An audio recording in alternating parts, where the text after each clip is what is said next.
Hello, everyone, and welcome back to episode 206 of Salvaggio and Cratty here for you again on a Thursday night. I had to push the show due to my dad's birthday, like I mentioned last week.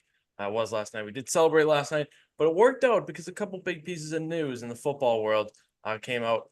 One this morning and one just about 30 minutes ago. So it's good timing, and an extra day when football doesn't fully start till next week doesn't hurt in this scenario. But tons of football to talk about tonight, as we do every episode this time of year, for the season preview.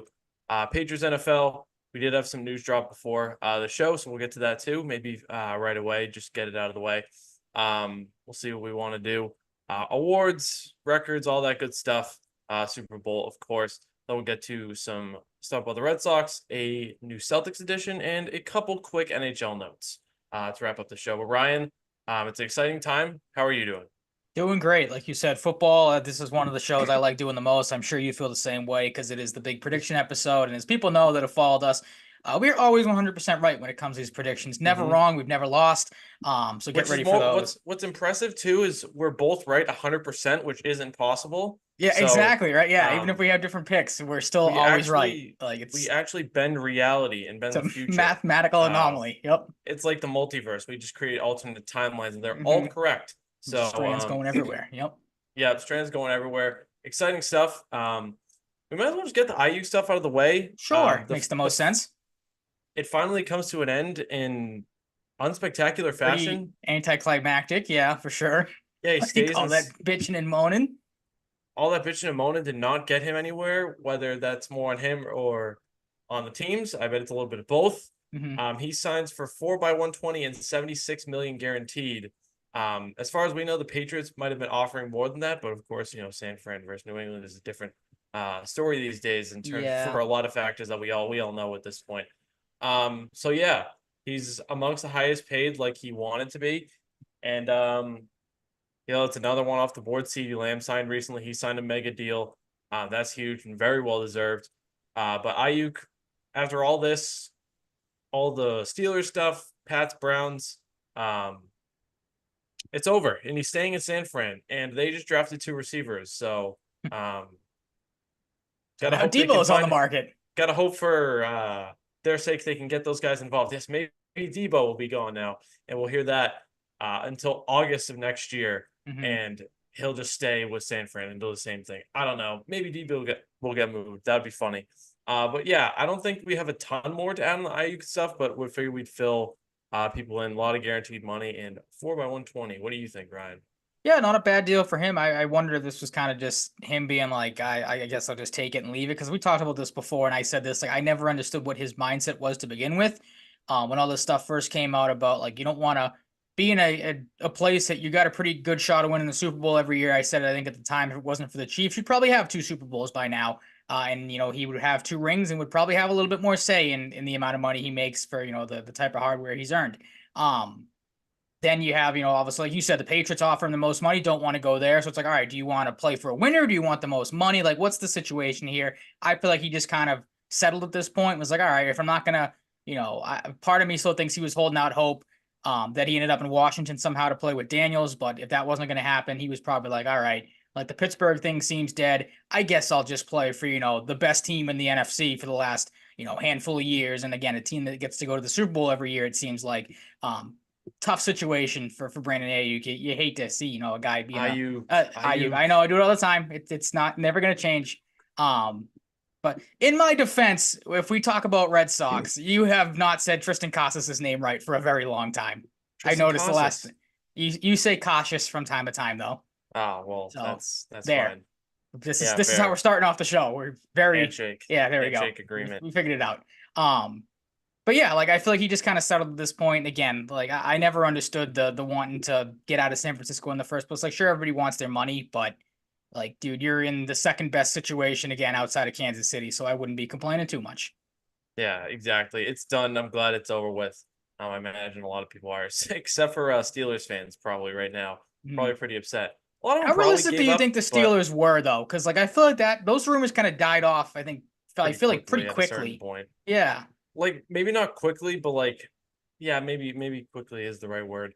Yeah, I don't know. Like, it seemed pretty promising, and then hmm Because I guess the money wasn't there. I guess because I was gonna say, correct me if I'm wrong, but like at least with the Patriots, we heard like, okay, maybe Kendrick Bourne will go back, some picks might like. I feel like you never heard what the return for the Steelers would have been. Like I No, know, I feel like at the very start they shot down like the first round pick that maybe was rumored that San Francisco was asking for, but I don't know how truthful it was because I can't remember who the source was, but I could have sworn I saw something the other day that said the Commanders, San Francisco was asking for McLaurin back if the Commanders wanted to do something, and they flat out told them no, like we're not I haven't moving heard him. anything about that. So I again, don't like I know how said, it far might the not have been a Commanders trustworthy thing. source, but I don't know how far the Commanders thing got besides like Daniels and IU speculation to be real. mhm. But maybe we'll never find out. Maybe we will. Um, but yeah, we can shift into a little bit of Patriots stuff now. Any, roster reactions, predictions we want to throw out there for the team outside of the record. Speaking of Commanders, former Commander Jacoby Brissett is now official QB1. We thought we were finding out on Monday. Gerard Mayo has dragged his feet and kind of not handled this the best way, which Not really, no. isn't a great start in Even this today regard. wasn't great. Like the But yeah, minute today was 15-second quick, press conference, like like 2 questions answered. mhm. Um, Not getting into hypotheticals, that's just like coach speak is what it is. Jacoby Brissett is a starter, and he kind of wanted to squash any thought of like, hey, like Drake could come in this week, come in that week. Christopher Barker in the chat says Jacoby will be benched by week 4. That's very much possible. I think that's a big possibility. Yeah, we'll see.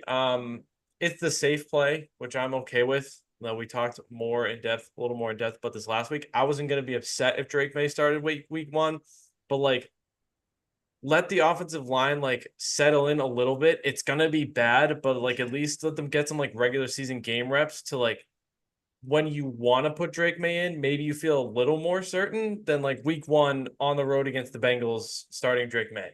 Like that just Yeah, never really absolutely. made sense for a variety of reasons. For the talent reason and winning the job in the preseason totally made sense and the potential and all. But this is the safer way to go. There's no absolute 1000% need for Drake May to play week 1, and he's not. Is he talented enough? Good chance he is, but it's just the safer play. I don't think it's in Gerard Mayo's best interest to throw the rookie quarterback out there and have him get bundled a Yeah, God bunch no. and like maybe rattle his confidence. I don't have those concerns with Drake May right now about like getting rattled super easily. But yeah, this was just a safe play, and maybe he will be benched by week 4. Maybe it's a couple weeks later. Maybe it's earlier. I don't think it'd be earlier, but Mhm. we talked about this too. Like the leash is definitely shorter for Brissett than it was a couple weeks ago. So we'll see how Oh, it all absolutely. materializes. I feel like it's gotten shorter and shorter as the preseason's gone on because I mean he really does. I mean, be honest, we all know what Jacoby Brissett is. That's why again the amount of people that are so up in arms about this move, it still blows my mind. Um, But like you saw in the preseason at times where like, okay, like he's making, and we talked about this on the last show, like mistakes you shouldn't be making, turnovers in the red zone, not getting the ball out quick enough, stuff like that. So I think the leash I feel like is probably a little shorter than maybe it was at the start because just you're not seeing, maybe some of those certainties that you thought you would see. I'm with you though. I'll echo the same thing as you said. I would definitely wouldn't have been upset if they decided to start Drake May in week 1. And maybe this is kind of contradictory what I'm about to say, but obviously Drake May played good that final preseason game, played really, really well. But I don't see how people can watch that game and feel comfortable with how I mean the offensive line had what 10 penalties I think it was in that game. They couldn't have blocked you or I out there, it seemed like. With the great football skill that you and No. I have. Yeah, dude, Um come on. yeah, but Look what we're talking about here. absolutely. But like I can't I don't understand the people, and it's just people that want the new flashy toy out there week 1 to see what you can do. And again, the people that want to think that the Patriots are going to have a competitive season this year are the ones that still want Drake May to start. You cannot throw him into this situation. It's not going to be Mac Jones all over again because you and I are both in agreement, and a lot of people are obviously. Drake May far better quarterback. Maybe doesn't have the brains because everyone talked about Mac's decision making when he first came out, but like you can't have another Mac Jones situation where you're getting this kid killed, or like you said, I'm with you. I don't think he's going to lose confidence, but there's always that in the back of the mind of people like maybe he gets hit around a little bit, things don't Yeah. go his way. We talked about this before too. You still don't know what the wide receiver situation is going to look like. You have a lot of young guys there that you have some uncertainties. So I'm fine with him sitting the first couple weeks. I think you're going to get Drake May at some point. I'm not going to spoil when that's going to be because we'll save that for the schedule prediction. But Yeah. Brissett's the right move to start the year. Like you said, no matter how poorly Gerard Mayo handled the situation, because I 100% agree with you. Like, rookie mistake after rookie mistake when it comes to a first year head coach. But you live with the growing pains there. So Brissett was the right decision to go to start this season out. Yeah, and even like with Drake May having good stretches, like I do see him in the pocket. I don't have pocket presence stuff. Like for a bigger kid and a younger kid, he still does look like you can tell he needs like more physical Yeah, development too. absolutely. Like Yep. he's got a great frame and great size for a potential like great starting quarterback. But like there are still physical things too. Like he's gonna need to get stronger. Hmm. Like you can say that in any sport about rookies, but like Drake May isn't like this hulking 6'4" quarterback prospect. He's big and he's strong and he's powerful, but like he's still like not this like fully built out, physically developed quarterback yet. And that's partially because he's 21 years old. Yep. So that just goes into again the safer approach. Um, I do trust Mayo still that like when the time is right, he'll throw Drake May in, but like I don't think we're waiting till for like week 10 plus for Drake May Hmm. anymore, probably, unless Jacoby Brissett plays really steady Eddie football. And they're comfortable with that. But right now, I'm expecting Drake May to be the starter by like at the latest week 7. Okay, So so I was going to ask you that because I saw a lot of shocker overreaction on social media. That never happens. Because people kind of picked up, and maybe read a little bit too much into it on Gerard Mayo's comment of, Jacoby's going to be our starter for this season, and I think he said it again yeah. later on. And that obviously led some people to be like, "Oh, well, Drake May's not going to play at all now. Like, we're going to get Well, the entire he's not season." gonna he's not Like, gonna say like, oh, Drake May's gonna come in week that's 6, or that's the like Drake point I'm May's trying to gonna make, and play. I was Yeah, going to ask you like to like. that's stupid Again, that just people coaches look at have it to that say way. that. Yeah, Yeah. Like, and he's not interested in hypotheticals, so that just answers your question, like any yeah, concerns absolutely. those people have. Hmm. But I don't know, maybe Joe Milton will just be the starter at some point. Maybe, So, yeah, we'll get a Joe Milton um, game here and there. yeah, maybe they throw some trick plays out there with Joe Milton. I don't freaking know. But yeah, the quarterback position is what it is at this point, and we're gonna see Drake May, so I'm excited for that. It's just a matter of when. Antonio Gibson, Jermichael Hasty, and Roger Stevenson, pretty as standard there. Hasty beats out Fenwick and Jennings. Jennings is on the practice squad. He had some nice moments. Hasty looks really quick. A guy that's been a journeyman, but like good like speed, depth back. Almost got the Um, now starting quarterback killed in that final preseason game, missing yeah, a block, which was not very good. I thought maybe not that was great. gonna kind That's a of good point. sell the writing on the wall for him, but I guess not. So Yeah, like outside of that, like I expect Gibson to be pretty serviceable and a yeah, he fail looked safe good. option in the Yep. backfield. If you need like just to dump it off. Stevenson, I mean, I think even with the offensive line, we could probably pencil Stevenson in for at least like 600-700 yards I and think, 4 or yeah, 5 absolutely. touchdowns. We'll see, because it's going to be harder for him this year unless he just goes beast mode with this offensive line. Um, but yeah, the running game I'm fine with. The receivers I'm fine with. You have Kendrick Bourne on the pup list, so you're carrying 7 receivers. I don't know how much the Bourne stuff has an influence on that, or maybe they just want to give uh, a guy like Tyquan Thornton a little longer look. But yeah, guys like Tyquan Thornton and Kayshon Boutte are gonna have to show out a little bit and show something in Kendrick Bourne's absence for at least the first 4 weeks Hmm. to have a chance of staying around. And Booty might end up on the practice squad. Tyquan Thornton might not. It could be the other way around. Like if you cut them, one of them could go somewhere else. But like you shouldn't be that worried about this. God, no, Um, no. how are you feeling about the playmakers? Because the tight end group is pretty standard with Bell. Nice to see all the draft picks make the roster, but Bell makes it along with Hmm. Hooper and Henry. But Yeah, no surprises there. I mean, the wide receivers, you kind of obviously knew Osborne was going to be there. Douglas, you hope for big things this year after he flashed a little bit last year in a rookie season. Um, Baker didn't look the greatest in the preseason. I'm not going to read too much into that though, because again, it's a rookie. You kind of, it was again, rookie to rookie stuff too. He yeah, had like the one or absolutely. two nice plays, but Yeah, so I'm still plenty excited to some see catches he would him. have loved to have for Yeah, for sure. sure, absolutely. There were a couple that you're like, all right, man, you got to hold that in. But again, like you're in the learning process with him. On the flip side of that, like Polk looked excellent. So as much as I don't want to read too much into Baker's training camp and preseason, like on the flip side of that, Polk looked really good. So to see Yeah. him kind of flourish this early on is good to see. And like as camp went on, you heard Alex Van Pelt talk about Tyquan Thornton, like he was the greatest wide receiver on the team. So you kind of figured he was gonna make the roster and be given one more shot. And like you said, with Bourne with an opening, I'm fine with it. Like you kind of hope you get something out of him. You kind of hope he's not the wasted draft pick that he's kind of turned into. So while Bourne's out, maybe he can pop, or even Booty, like you said too. But I don't know, track record. Like I feel like right now I'm gonna put a little bit more in the eggs and booties basket than Thornton, just because I kind of know It's what a Thornton funny is at thing to this point. say. Yeah, I know. Eggs and booties basket. Yeah, that doesn't. That's great. Yeah, Love that. yeah. That should be clipped. Coming out firing tonight. Yeah, for sure. Um, yeah, I'm in the same boat. Like, I don't want to read into Polk's preseason too much, but I'm pretty confident in him being like pretty NFL ready, serviceable right away. Seems like it. Yeah. Not this guy that's gonna blow anybody away, but like pretty reliable. Um, Baker, I'm not buying into the Baker, concerns too much. It's just, unfortunate. The diving catch was he missed out on was tough, but still a tough catch to make.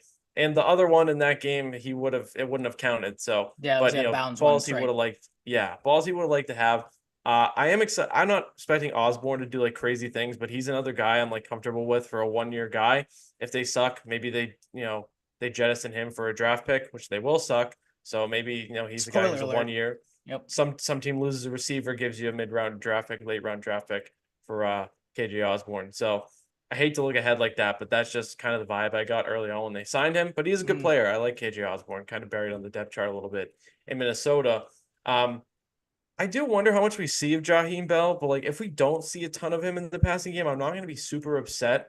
Like they don't need to force him into the passing game. no, not He's a yet. great prospect, for what he was like earlier in the draft cycle. He kind of fell. Like I think there are things to like, but he fell to the seventh round for some concerns. So, with just his overall makeup as a prospect, so I like for them to ease him to learn from two veteran tight ends they got, and maybe we see some flashes from Jaheim Bell, but like I'm not expecting a crazy amount from him. I am No, not expecting yet. groundwork to be set further for Douglas, Polk and Baker as rookies, and maybe someone outside of the box shows up as well. But we'll see Kendrick Bourne in 4 weeks probably, maybe 5, and KJ Osborne. We'll see what he can do, but it's good from what like you're at least you're not running it back with Devontae Parker and Juju Yeah, Smith-Schuster. exactly. Yep. Like that was a nightmare. They kind of squashed that. It took a little while for Juju, but like we could all see the writing on the wall there. Um, Onto the O line, it's a different look than it was a few days ago. We got Andrews, Demontry Jacobs, Nick Leverett, Darian Lowe, Chukwuemeka Okorafor, Michael White, Layden Robinson, City So, Zach Thomas, and Caden Wallace.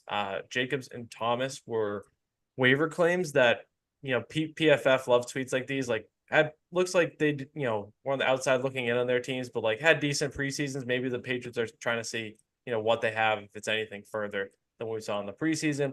Maybe it goes back to some college stuff.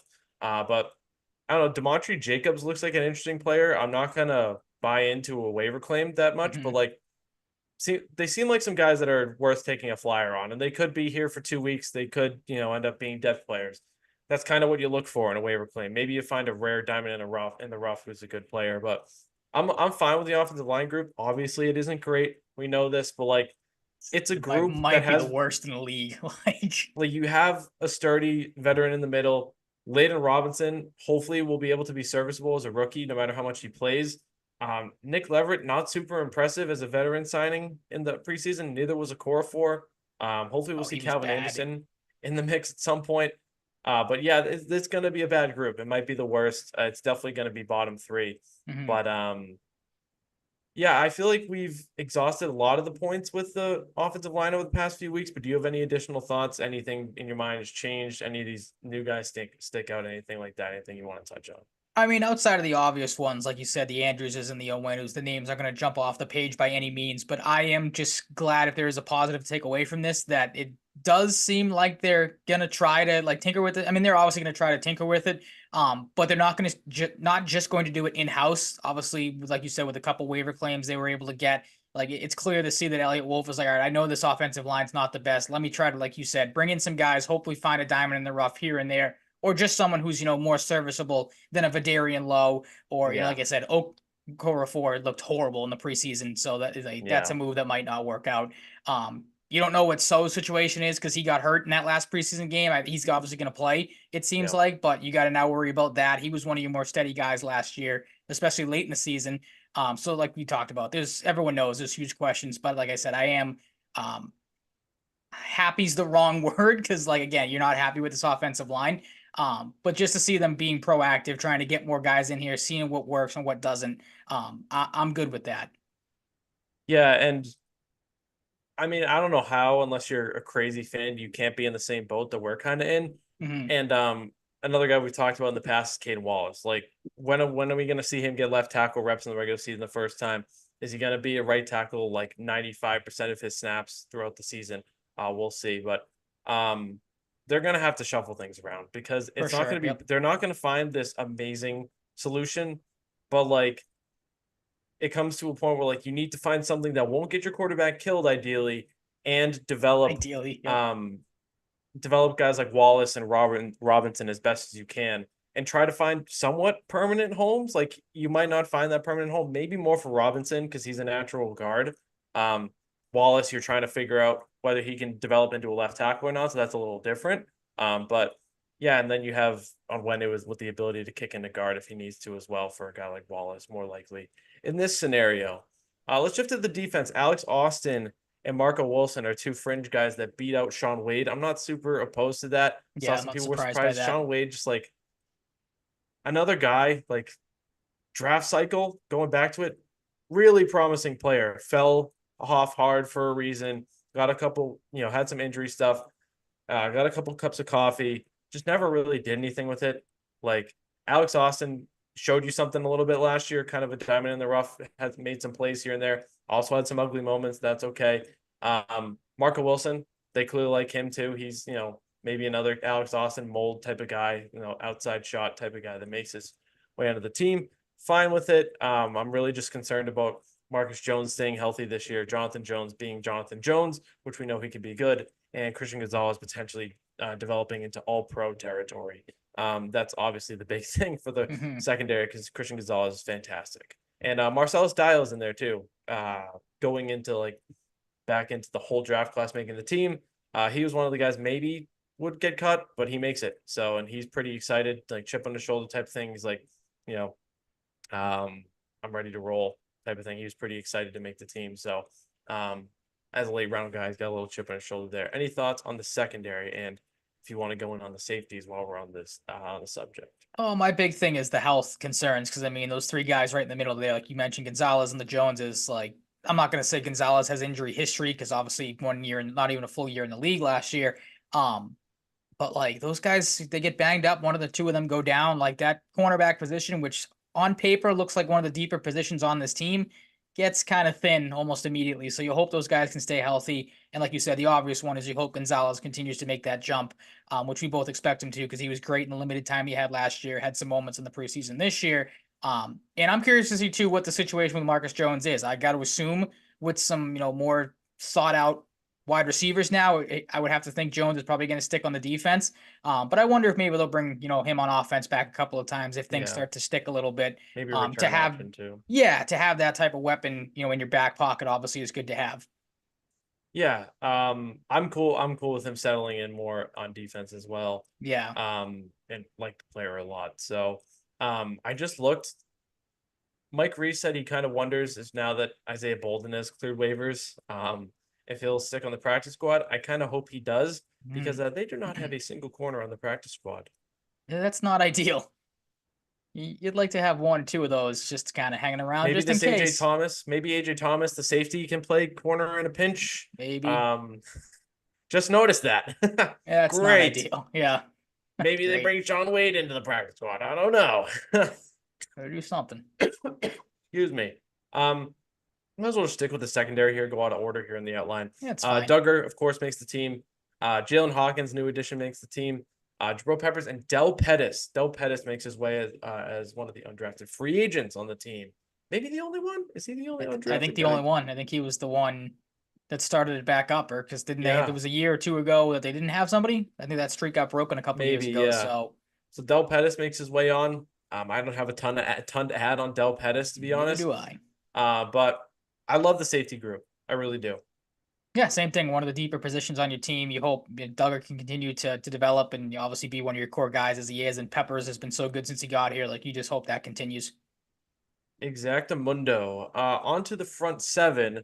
Keon White will play a big role this year alongside defensive captain Dietrich Wise.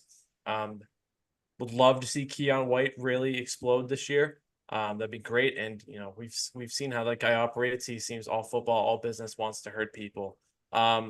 So expecting big things out of him to like an extent, not like super big, but like I'm expecting a jump for sure.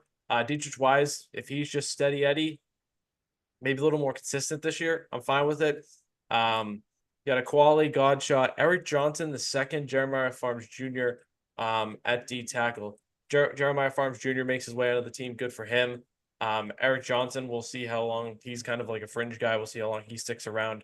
And then Godshot Aquale. I mean, you're left to what you have because you let Pretty much. Lawrence Guy go, who might reunite with the Ravens.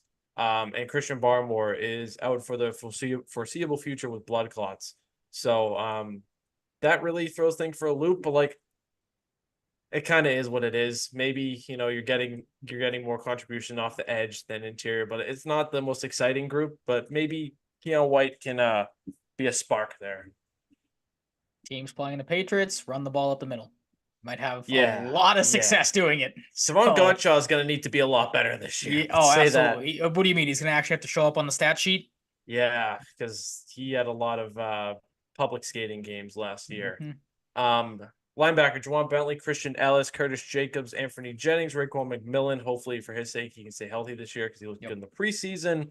And he's been a decent player in the past. Jelani Tavai, who everybody should know and love because he's pretty solid here.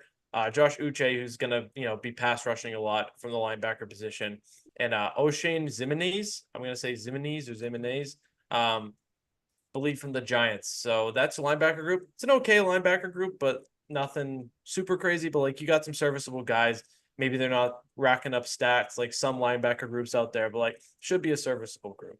Yeah, for sure. That's one of the positions the big guys will, the Uches, the Tavais, the Bentleys, they'll hopefully carry you through the season. Excellent. Yep, I'm in the same boat. We're kind of aligning really well here, which is either a good or a bad thing for how this goes to the team. We know what this team is. Like, we're not going to come on here and be like, these guys are like, dude, awesome that these guys made the team. Like, a couple of guys, like you said, you have feel good stories that they made the team, but like, it is what it is with this squad. Like, as you're going to see when we get to the schedule predictions, again, the people that think this team is going to be good this year or be competitive, I don't know what you're looking at. Or want them to be, because I can't imagine a lot of people that think right out of the gate they're going to be competitive, but the people that want them to be, like, you need to look up what a rebuild is. Exactly. It's not going to be super fun this year. Let's look around the rest of the team. Reserve injured Jake Andrews, Calvin Anderson, Jaquay Jackson, Armand Watts. Looks like Watts was potentially going to be released as a depth addition to D tackle, but he's on injured reserve. Marte Mapu, reserve/injured designated to return. Hopefully he comes back soon. Christian Barmore on the reserve/NFI list. Reserve/pup is Kendrick Bourne, Cole Strange, and Sion Taki, who we really haven't got to see too much of at all. Practice squad is Liam Fornadell, Kevin Harris, Terrell Jennings, Matt Landers, Jonathan Russell, AJ Thomas, Mitchell Wilcox, Jalen Rager, Michael Jordan, the basketball player, defensive tackle Tristan Hill, Brevin Allen, Jerome Carvin, Brian Hudson, and potentially Isaiah Bolden. And as you have noted here, notable waiver/released. Josh Bledsoe, Joe Giles Harris, who I kind of expected to stick around, maybe. Yeah, that was a little surprising. I thought he had a decent preseason, a couple of games that you saw. Mafi did not do enough, so that's not very surprising. Sam Roberts got released, has ended up on the Bears practice squad. Chad Ryland is gone. Thank you for Drake May, Chad Ryland. Just going to say the same thing. Mitchell Wilcox and Bailey Zappi, who has ended up on the Chiefs practice squad. Yeah, Bailey Zappi's ring chasing. Yeah, Zappy. That'd be really funny if the Chiefs won the Super Bowl this year and Zappy was just like on the field. Could you imagine? Yeah. But yeah, that's really the rest of the roster. Nothing super crazy notable, like all status quo type of stuff. But if anything stood out to you, speak your piece.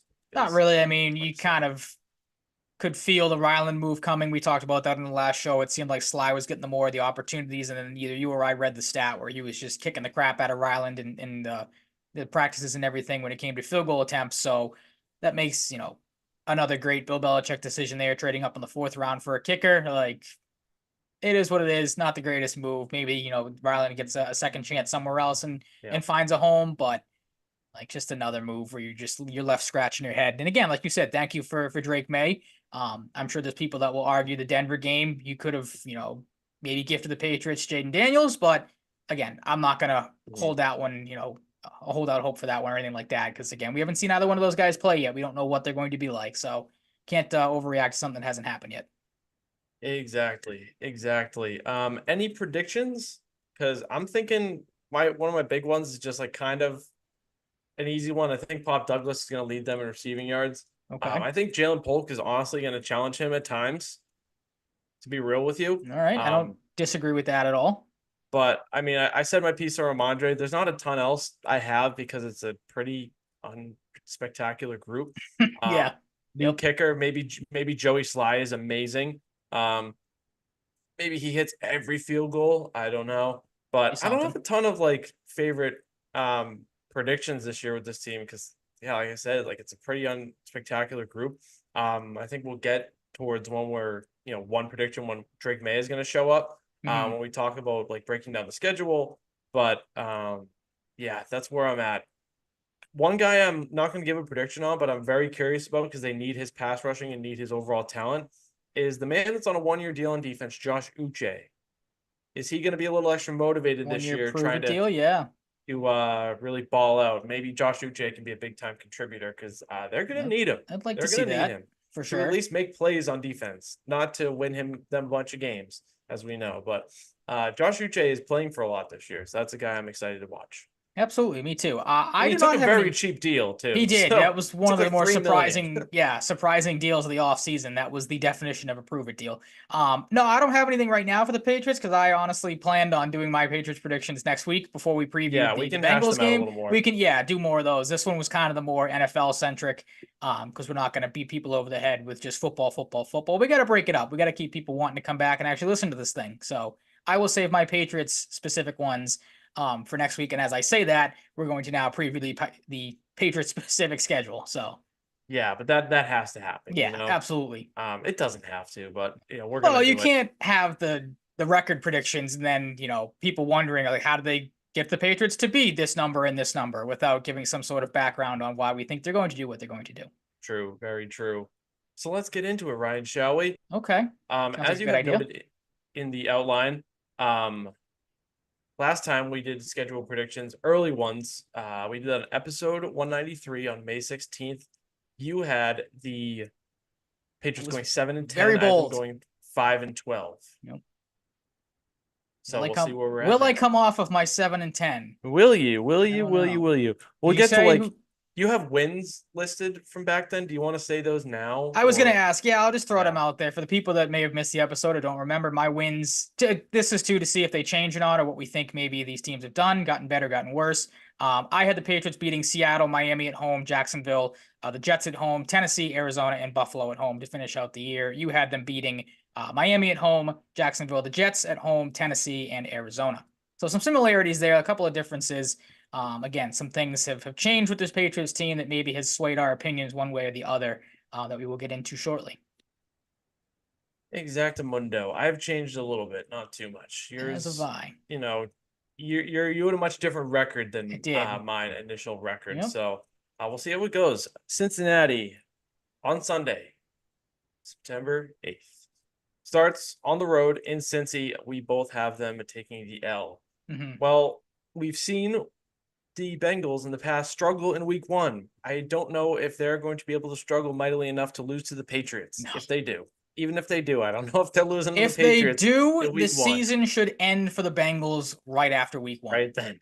Like, even if they come out of the game with like a 12-9 victory against the Patriots. Jamar Chase requests a trade after week 1. Legit. If I was him, I might if they somehow lose the Patriots or just skate by because there's not a lot of hope for Cincinnati if that happens. Yeah, man, that would be tough. But I mean, Joe Burrow's back. We'll see how he looks. I think there's a lot of reason in NFL scopes to believe he's going to be pretty good again. But I imagine there are Joe Burrow doubters out there. I'm going with a nice W for the for the Bengals, unfortunately. But we're gonna get used to the L column Mm-hmm. this year. Yep. Seattle, week 2. Seattle week 2. This is an interesting one, and I've made a change from my original prediction. You I have. went back and forth in this one. Like most games this year, this is definitely a losable game. But um I like the Patriots to win one early on, Yep. and this is maybe Get not some early get on, some but mojo going. at least not start the season like 0-6, which Yeah, they not great. definitely can. Yep.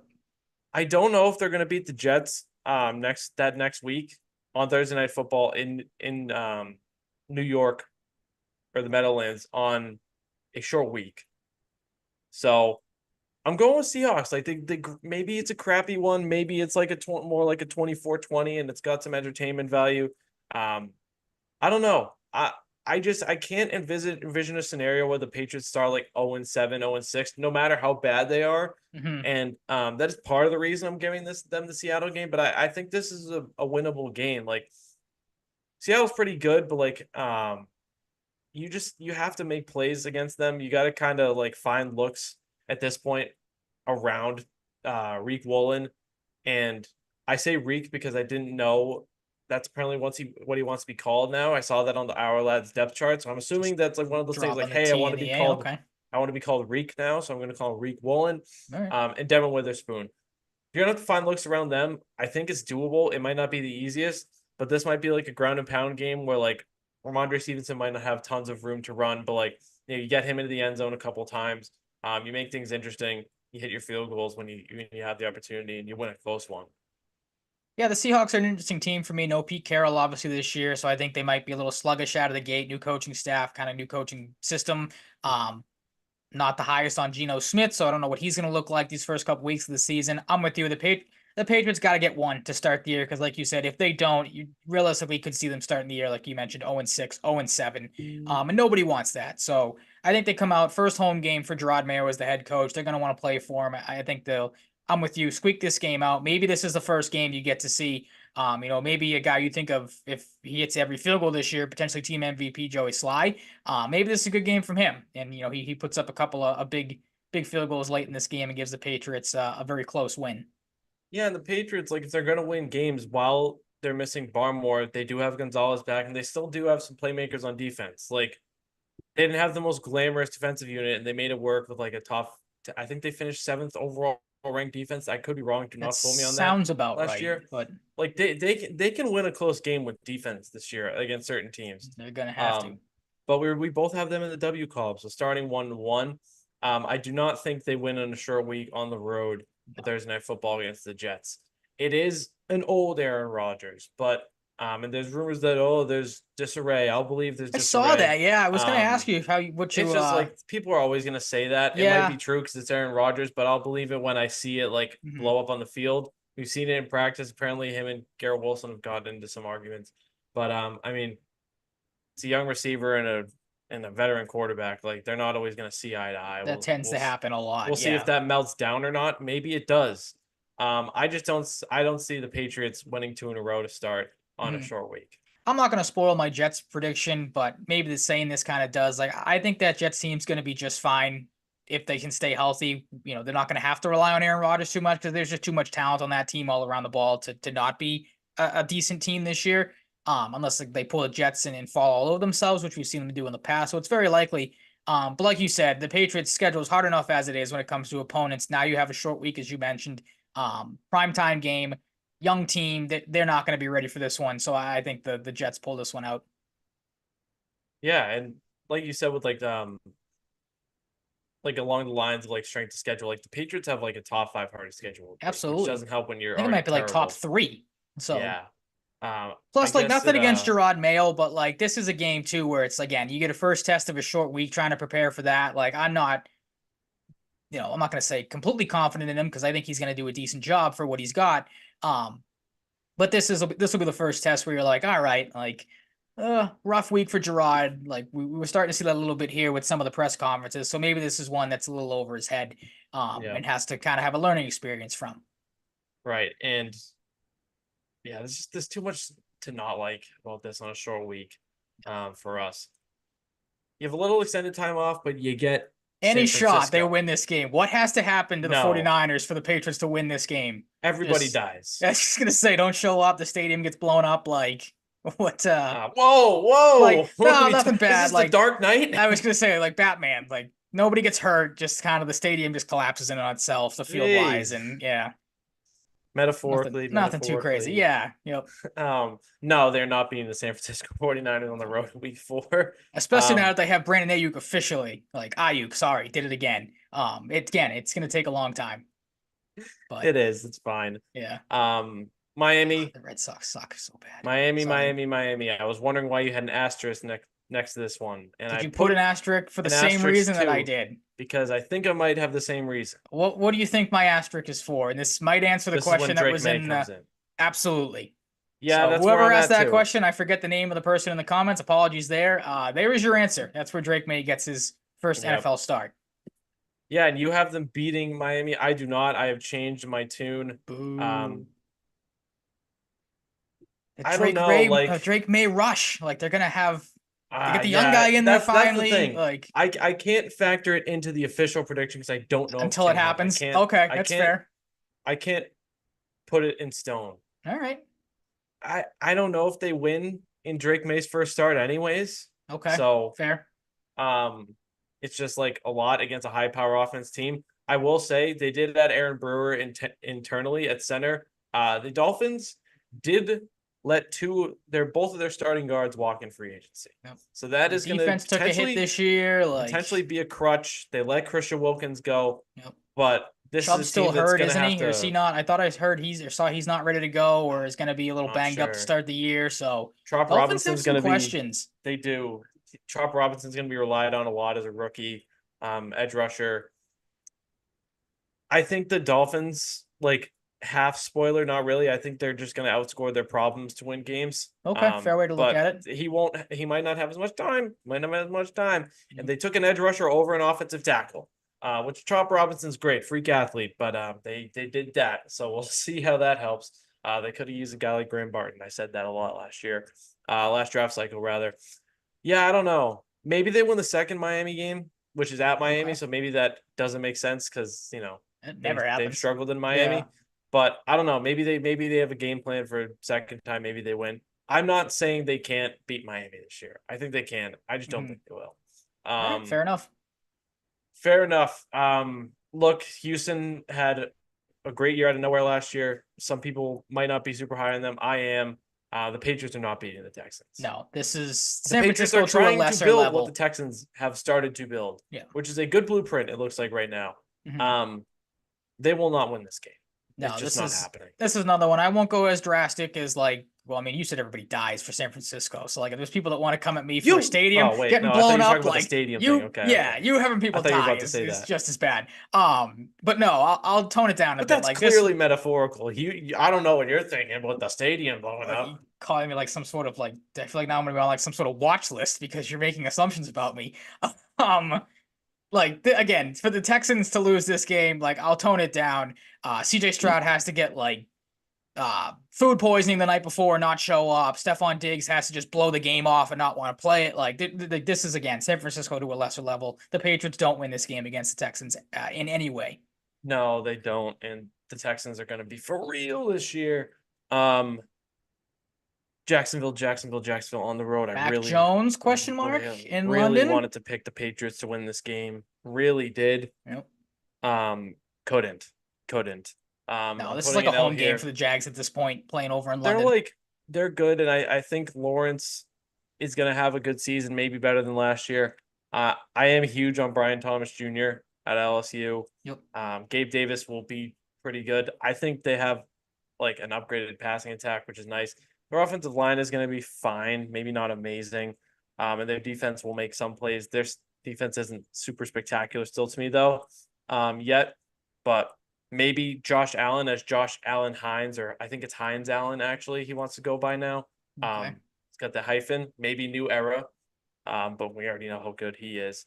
The other Josh Allen, but now maybe he just did it to decipher. But he posted like a video about it. Yeah, it was something like he posted like a whole explanation video.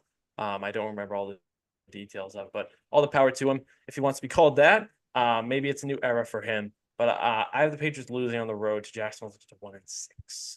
As I do too. Like this is another one where No, now you no, now no. you've 2-5. You've two two and and five. I had them losing. Yeah, Two and that's what I five. meant. Like, um, this is another one where the situation gets the better of you. Going to London again, young team that hasn't really experienced that before, especially if Drake May's starting. Like that's a new situation for him. Um, Again, like I don't want to make it sound like I have no faith in Gerard Mayo, but like the Jaguars are better prepared for these type of games. They've played in them before. They know what obviously it takes to prepare for these games overseas. So I got the Jaguars winning this one as well. And like Yeah, nothing I against really Trevor want to pick the Lawrence, but like I do Patriots. have my fingers kind of crossed that we get a Mac Jones Drake May game here just for the hell of it. That would be awesome. Yeah. Just as And something to the talk about Patriots too, are because like I'm really gonna get jazzed up for Patriots Jaguars in London. Like that's not the greatest game to talk about, so no. you need some storyline within it. That would be awesome. And if they just bludgeoned the not bludgeoned, the Patriots won't bludgeon anyone this year, but Yeah. they just beat the shit out of the Jacksonville Jaguars in any capacity, I'll be happy. Mhm. The Jets, You made good on your Jets. You're switching they will getting win one against the Jets this year. okay. Maybe it's the other way around and it's Miami. Also very possible. The Jets are still the Jets to some extent to me, even if they have Aaron Rodgers. They'll fuck up a couple games here and there. They'll probably make the playoffs. I'm not calling it a lock for them to make the playoffs. Might be a hot take to some people. Okay. But they're like, I'm giving them like a 90% chance probably with Aaron Rodgers, but he's 40 coming off with Achilles. And they are the Jets. I will give the Patriots a dub against the Jets at home in week 8, though, right before Halloween. Happy Halloween. Yeah, my Halloween's not going to be too happy. I had them losing it, paying me to do it because I think I originally had the Patriots winning this game. But again, like I'm still got too many concerns about this offensive line. The Jets defense is supposed to be really, really good this year. Projected to be one of the best in the league. If they're clicking and firing all cylinders, and the Patriots, like you hope they have something figured out by week 8. But again, with what you're seeing from this offensive line so far, this is going to be a massive work in progress this year. I think the Jets take this one too. Again, it kills me to say it. But like again, the talent discrepancy up and down the roster, it favors the Jets so much more than it favors the Patriots. I don't disagree with you though. Like I think there are games that the Jets are going to falter. I think there will be games where Aaron Rodgers, like you said, looks like a 40-year-old quarterback coming off an Achilles injury. But these two Patriots games are not going to be the case. No. The good thing for Aaron Rodgers is he does have Olu Fashanu from the first round this year to protect him. Yep. So they did add Morgan Moses and John Stanley too, who are a little older. So they did make some precautionary measures. I think Elijah Vera Tucker has another level. And I forget the center they drafted a couple years ago. I think it's what's his face? Joe Tippmann. So they have like a good group, but we'll see how much it matters. We'll see how well they perform. And we'll see how Aaron Rodgers' Achilles is holding up because he's 40 and an Achilles injury sucks for anyone. Yes, it does. But if he is Aaron Rodgers, they are going to win football games. So they are going to find a way. See if him and Garrett Wilson get on the same page. Tennessee, the Patriots win 2 in a row. Ooh, win streak. As they beat Tennessee in week 9. I have come off my Will Levis disrespect very, very, very slightly. Okay. I think he's going to surprise and show up and win some games maybe he shouldn't. Or maybe just like show out in some games. I'm still not sold on him being like an elite or even very good quarterback. But like he does have some arm talent that he flashes to be excited about. They do have Calvin Ridley now. Tyler Boyd is, good depth piece. They have Tony Pollard, so that's a good replacement. They have an offense that can be good. We'll see how J.C. Latham and Peter Skoronski hold up on the line as young foundations of their line. But I like the Patriots to win this game. I think it's a beatable team. They don't have Vrabel anymore. There could be some bumps and bruises for this Titans team. I still think their defense needs a little more work. Hopefully, Harold Landry, for their sake and for my sake as a BC fan, former Eagle Harold Landry, will be able to stay healthy because he's awesome when he's healthy, and he makes a lot of money. So I'm sure they'd like to keep him healthy too. But this game might be pretty gross, but I like the Patriots to pull out. I think the Titans are a beatable team for the Patriots. I'm right there with you. And if there's one thing I ask for the Patriots from the Patriots for this season is, could you win on my birthday, please? That'd be nice. Oh Like yeah. if I'm gonna have a crappy couple days before Halloween, like I just said, watching you lose to the Jets, like beat the Tennessee Titans, please. Because I'm with you. Like I'm not sold on the Titans. I'm not sold on Will Levis just yet. Had some good moments last year, but then there were other moments where we're not so good. Um, and I'm just not sold on the Titans. Like again, not gonna spoil record predictions or anything just yet. But some people that were like, oh, the Titans will make some runs, or maybe they're a fringe playoff team. I don't see it. Like I'm not impressed by this team. I know, like you said, they made a couple of nice moves here and there. Got some weapons for Levis, but the Patriots, they got to get a sneaky win in here somewhere, and maybe that's the Titans. So I'm going to take it in Tennessee. You need a big road victory this season to give you like any sort of hope for this team moving forward. Right. Yeah. They like. I don't know. They. This is an interesting matchup, but The game yeah, is probably going to suck. You're 100% it's gonna right. This suck. is going to be like That's where I was going. 12-9. I know I used that earlier in the Bengals game, but like Yeah. not going to be good. We'll see. Luckily for them, I drew a blank for a second, but the Jaguars and Colts are both kind of in the mold. Like, could be 9-8, could be 7-10. Mm-hmm. So, like, if the Titans win some surprise games, maybe they're hunting. We'll see what their run game looks like with Pollard and Tyjae Spears versus Yep. Derrick Henry. Hassan Haskins is also not there. But yeah, interesting team for sure. I don't think they're making the playoffs though. Chicago on the road. First time seeing Caleb Williams. Maybe Caleb Williams versus Drake May. That'd be fun. I have the Patriots losing this one, and the Bears need to prove it to me before I'm like fully sold on the Bears. But I do have them having a better season than last year. I'm not saying Caleb Williams is going to be like Patrick Mahomes level like right away, but like he's like a Patrick Mahomes class prospect perhaps. See if he hits that ceiling. They have surrounded him quite well. The offensive line, Darnell Wright's great, had a great rookie season for the most part. Braxton Jones looked great as a mid to late round guy. They drafted Kieran Omegadaji this year. Omegadaji, I always say Omegadaji, it's Omegadaji. He might not play, but like it's a work in progress line. So maybe he's running for his life a little bit at times, but I think that unit should be good enough. Keenan Allen when he's healthy. Hopefully he can stay healthy for their sake. DJ Moore is great, and Rome Odunze is excellent. And I like him as an outside shot to win Rookie of the Year, but I just don't know if with the surrounding cast in the receiving game and a decent running game, he will have a chance. But I think he's going to be very productive as a rookie. I think that's more so my point. Mm-hmm. But yeah, the Bears, like, can they sneak in the playoffs? I don't know. But I don't see the Patriots beating them. No, I'm right there with you. The talent on that roster is far superior to the Patriots. You want to talk about the team that's starting to come up on the rebuild and put some nice pieces around their young quarterback. It's the Bears. I think they did a nice job this offseason, obviously knowing what they needed to do to support Caleb Williams.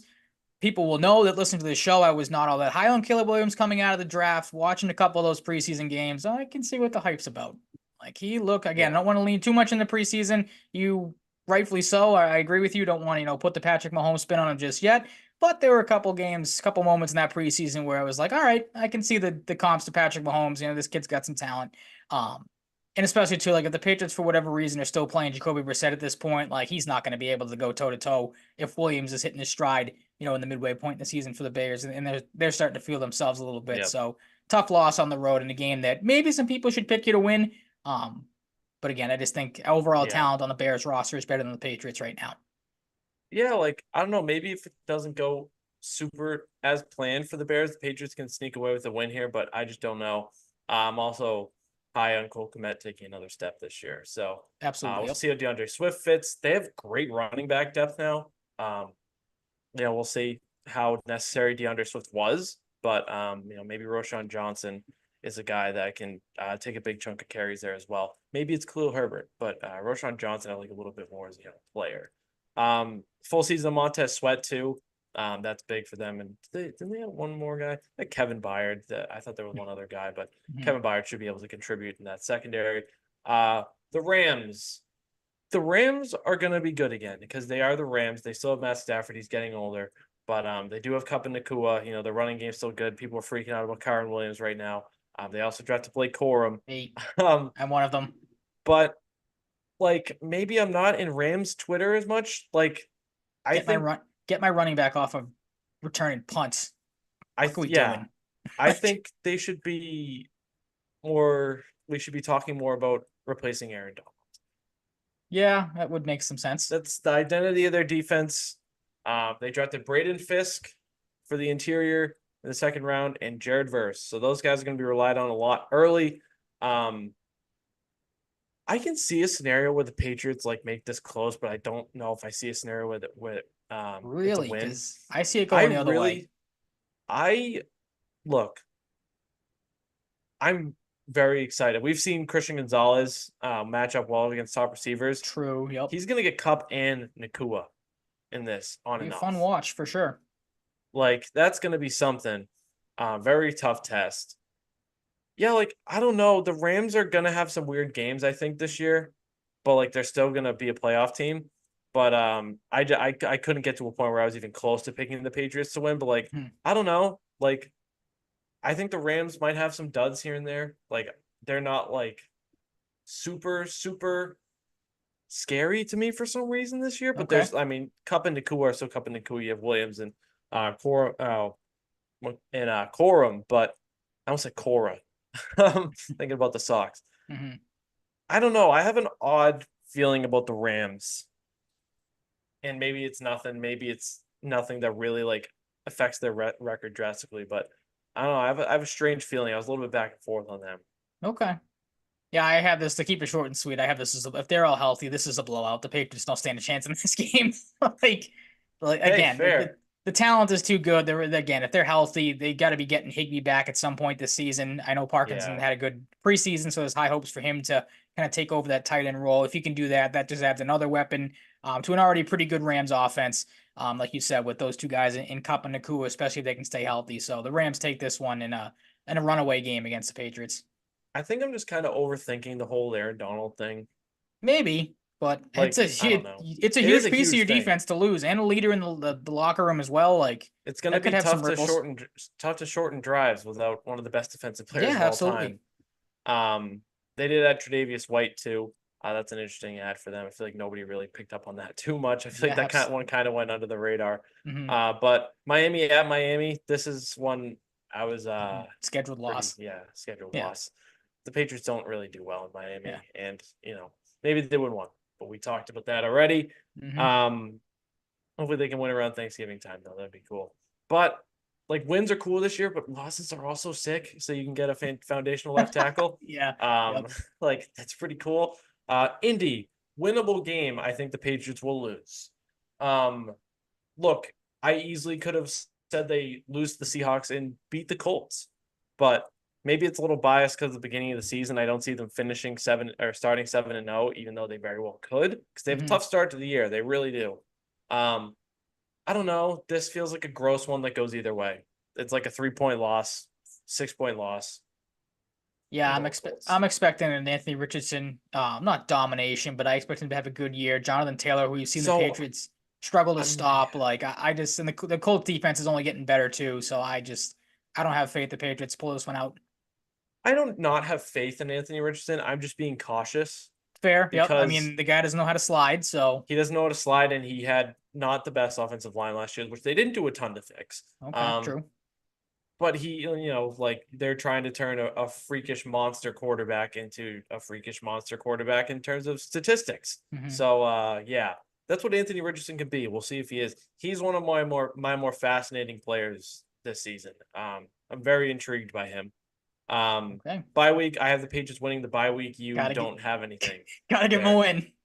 Um, That's your thing. You give them a yeah, win in the bye week. I have the Patriots I winning the let bye them week. rest up. You have them play an extra game for some reason and tire themselves out No, coming no, that's out. not what it. That's not winning the bye week. You just gotta win the bye week. You gotta, Okay.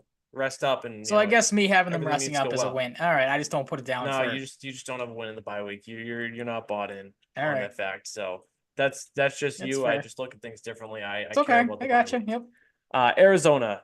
I look, losses are good this year. I'm gonna be kind of annoyed if they lose this game, and that's not because I think Kyler Murray sucks or anything.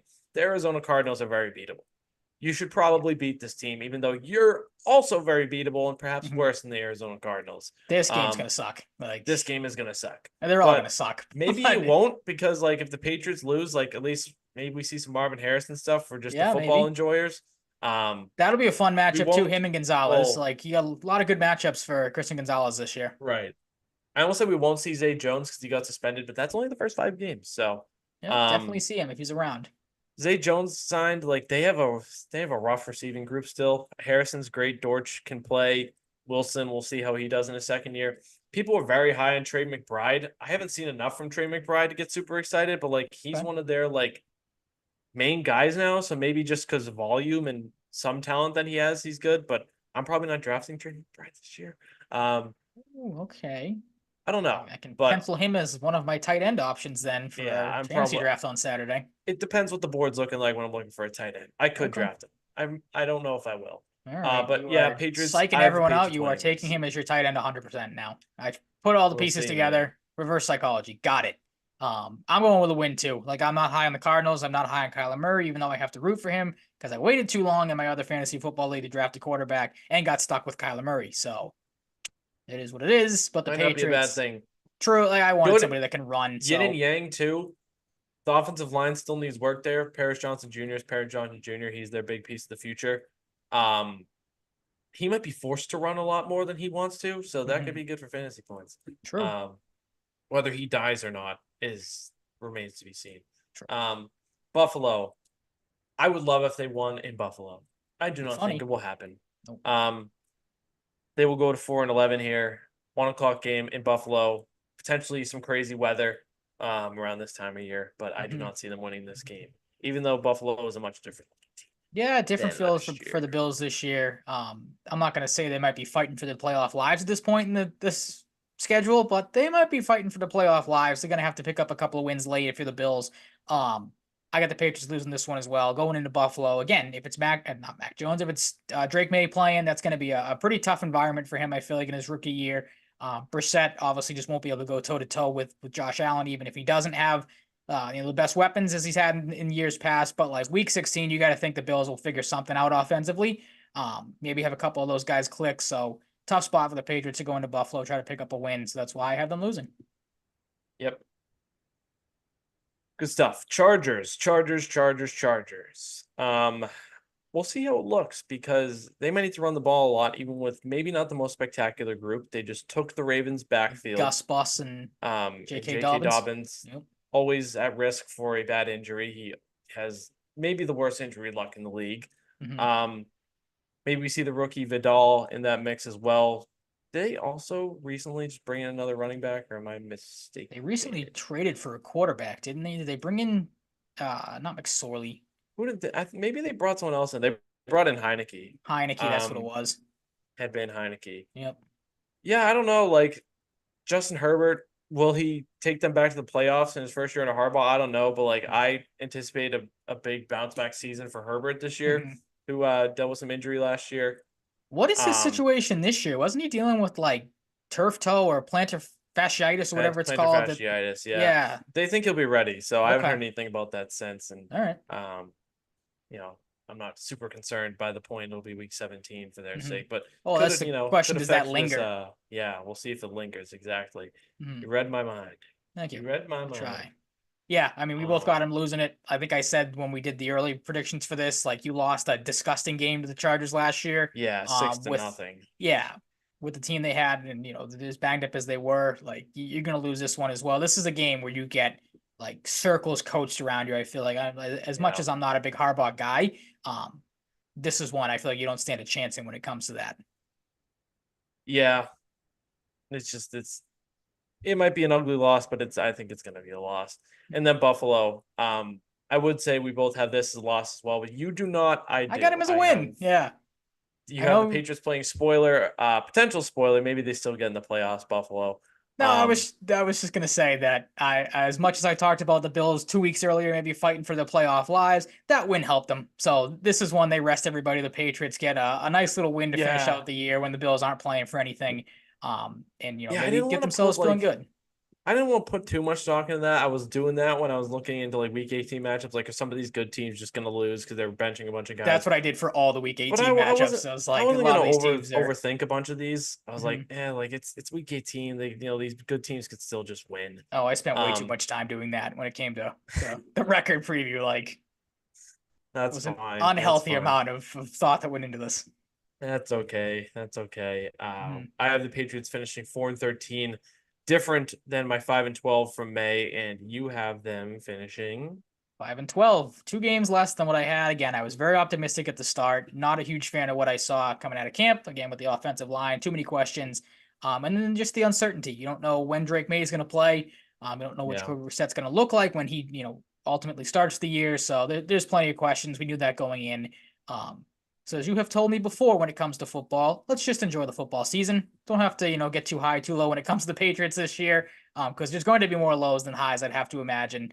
Um, I don't know. Like, I feel like I could ask you because I've seen some people kind of talk about this. Like, what's the best record you could see them getting? Because like, I don't necessarily Oh think that God. 7-10 isn't off the table, but again, a lot has to go right. You got to catch teams at like bad times, injuries. Maybe again, the Bears 10 weeks in aren't clicking with a young team, so maybe you get that game. Like, I could still see 7-10, but as of right now, I'm not gonna I think seven's the put that in. absolute max. More Yeah, likely absolutely. 6. Yeah. You can factor in like I think Jacksonville and Indy are the easiest like L's to turn into wins. So in Mhm. my case, that makes it 6. Maybe I have them losing both games to Buffalo and Miami, so that's different. Maybe they take one of those. I don't Mhm. think they get to 8. That would be crazy. So I think 7 is the absolute max. 6 is the more realistic max. Gotcha. Yep, makes sense. Right. I mean, yeah. If you feel better than that as a Patriots fan, good luck, man. Because it's gonna be a rough season for you. Mhm. It's gonna be a rough season for the Patriots, but slow grind, Yep, slow is grind. what it is. Let's get to standings predictions, shall we? Sure. You want me to go first? Yes. All right. I'm not going to spend too much time because we kind of gave our spiel on a decent amount of these teams when we did the Patriots stuff. So AFC East, I felt so disgusting making this pick, but I do have the Jets taking the division at 11-6, getting the 3 seed. Again, I just think there's too much talent on that team overall. And like I said earlier, you might not have to rely on 40-year-old Aaron Rodgers. Brees Hall, I would have to think, is going to take a big step this year. Garrett Wilson, obviously, everyone has said it, playing with the best quarterback he's had in his career. So you got to think that's going to help him. And that defense is projected to be top 5, maybe even top 3 in the league. So the Jets should win the division. Because I'm not that high on the Bills, I have them finishing second at 10-7. They are the 6th seed. They do still make the playoffs. Potential MVP season coming for Josh Allen because he's going to have to do a lot for that offense. When their defense took some hits, was it Milano that's out for? Is it the year, or at least I most of the didn't. I was season? actually wondering that. I forgot to look because I was trying to like cram as much like preparation today. I did see Gotcha. he got hurt, so I don't know how long he's out. I think But it's. I feel like another it's the BC majority of the guy, year. another So that's BC a guy, man. yeah, that's a big loss for them. But again, the Bills, I feel like All they find a chicken out. way to kind of scrap out some wins here and there. And Josh Allen's gonna have to put that team on his back. I think he does, and get them to squeak into the playoffs. Miami, I have at 9-8, the team that you and I Milano are. has a designation to return, so Okay, so he'll he be might be back at back. some point, so that'll help. Then that helps the Bills get into the playoffs, and we'll stick with that then. Dolphins at 9-8, as you coined them, I picked up on because I liked it so much. The finesse bitch team from a season ago, 9-8. Dolphins have not a tough schedule, but there's some games on there where I can see the Dolphins losing, having to go on the road, play some good teams. Or as we saw last year, they don't tend to beat the good teams when they have to go on the road and play them. So they'll be scrappy. Their offense, as you said, is going to be very, very good. But as we talked about with the 2 Dolphins games, lost some big pieces on that defense, some question marks there on the offensive line. As you said, I have them at 9-8, just missing the playoffs. And as we just talked about, the Patriots going 5-12. I think we should just do this division by division because I don't want to, Yeah, speak let's for do 20 that. minutes and then you do it and then so we'll go back and forth. So your AFC East looks like what? My AFC East has the Miami Dolphins winning the division. I think they stay at 11-6 like last year, just a little uglier 11-6, like a little tougher. They had some ugly games, like you mentioned, finesse bitch team. We'll see how much of a finesse bitch team they are this Never year. gets old. But Bradley Chubb's health is something to monitor. Christian Wilkins letting him walk could be a huge, huge loss. Andrew Van Ginkel went to Minnesota. Um, Jerome Baker's gone. Xavier Howard's gone, but he's kind of like a shell of himself. It's a different looking team, but I think they're going to find ways to win games with their offense. Their running game is even more electric because you have Raheem Mostert still, you have Chan and Jalen Wright. If Jalen Wright out of Tennessee is making a name for himself in there, they were really excited to get him. I believe they traded up to get him. Jalen Wright's a stud. So like they might just have an absolute monster running game, versatile. I think they're just going to score a ton of points again, and maybe the defense, and some lapses on the offensive line have them more as a 10-7, 9-8 team. I can see that, but I don't know. I thought about the Dolphins a lot, and I didn't want to just like change things just for the sake of changing things. So I'm going to stick with it. I did have them at 12-5 at one point, so I did Ooh, change okay. things a little bit. I thought about it. I just didn't want to change it too much. The Jets at 11-6. I'm in a similar boat with you. I need to see how it actually happens because they are the Jets, but they do have Aaron Rodgers, Brees Hall. People are very high on him for logical reasons. Garrett Wilson, we'll see. He's very good, but we'll see how he can do it over a full season if he's like cream of the crop or not. I have reason to believe he will be, but we haven't seen like a major breakout season yet, like Chase or Jefferson level in the past. But I think he can get to that level. We'll see if it happens right away this year. Buffalo 10-7 feels disgusting, but um, you know they lose Stephon Diggs, but that shouldn't completely derail this team. Like they're missing Matt Milano for a bit. Trey White's gone. Jordan Poyer's gone. Gabe Davis is gone. Gabe Davis is gone. But they're gonna focus on the tight ends. They're gonna focus on James Cook, getting him more involved. And Josh Allen might need 20 rushing touchdowns this year to get them in the playoffs. And he needs to throw less picks. And I think he can do that. Absolutely. But he throws really dumb picks. He needs to clean things up.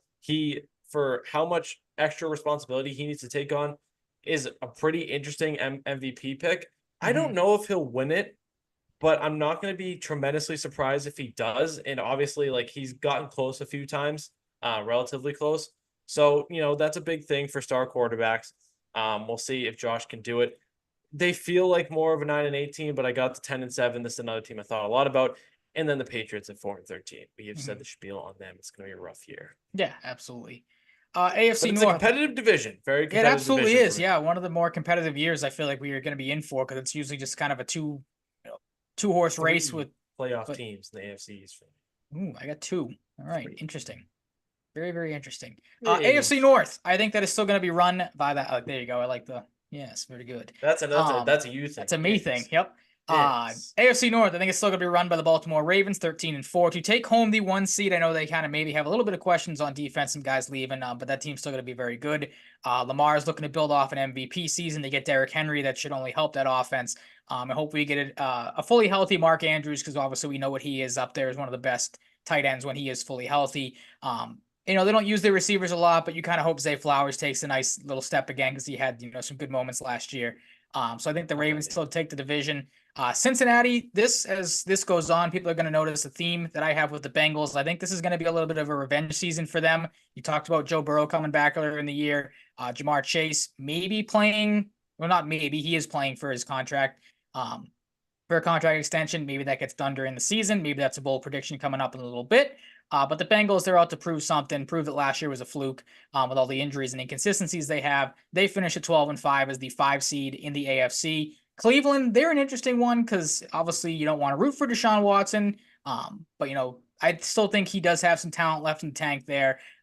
Questions about their run game, obviously with no Nick Chubb, but I think Jerome Ford can fill in nicely there. Njoku, Cooper, still good options on offense, and their defense is still phenomenal, led of course by Myles Garrett. So I think they finish at 10-7 as the 7th and final playoff team in the AFC. And Pittsburgh, kind of funny that Pittsburgh makes all these improvements and is worse than last year. But on the flip side of Deshaun Watson, I think Russell Wilson's done. Like he's so cooked. I don't think Justin Fields probably isn't the answer there either if he gets some starts in. But the Steelers I have finishing at 8-9. Charted territory for Mike Tomlin because we know he never finishes under 500. I've been saying it for a couple of years now. I think this is the year that finally happens because I think there's some questions with that Pittsburgh team. And correct, I can't remember his name. Who was the guy that was coaching the Falcons last year that there's offensive coordinator now? Arthur Smith. Thank you. He stunk as the head coach. He couldn't figure out all the people that are talking about, that the Steelers, their offense should be, better this season because they have Arthur Smith as their offensive coordinator. That guy couldn't figure out how to make the Falcons work with the amount of offense and talent they had. Bijan had a good year, but, Kyle Pitts did nothing. Drake London didn't really do a whole lot. So I don't know how that guy's going to come in and fix the Steelers offense that has, I feel like, less talent than the Falcons do offensively. So I'm not that high on the Steelers. I don't see where that's coming from people. I got to assume it's just the Mike Tomlin effect. That people think the Steelers are going to be a decent team. Arthur Smith's got good marketing, I think.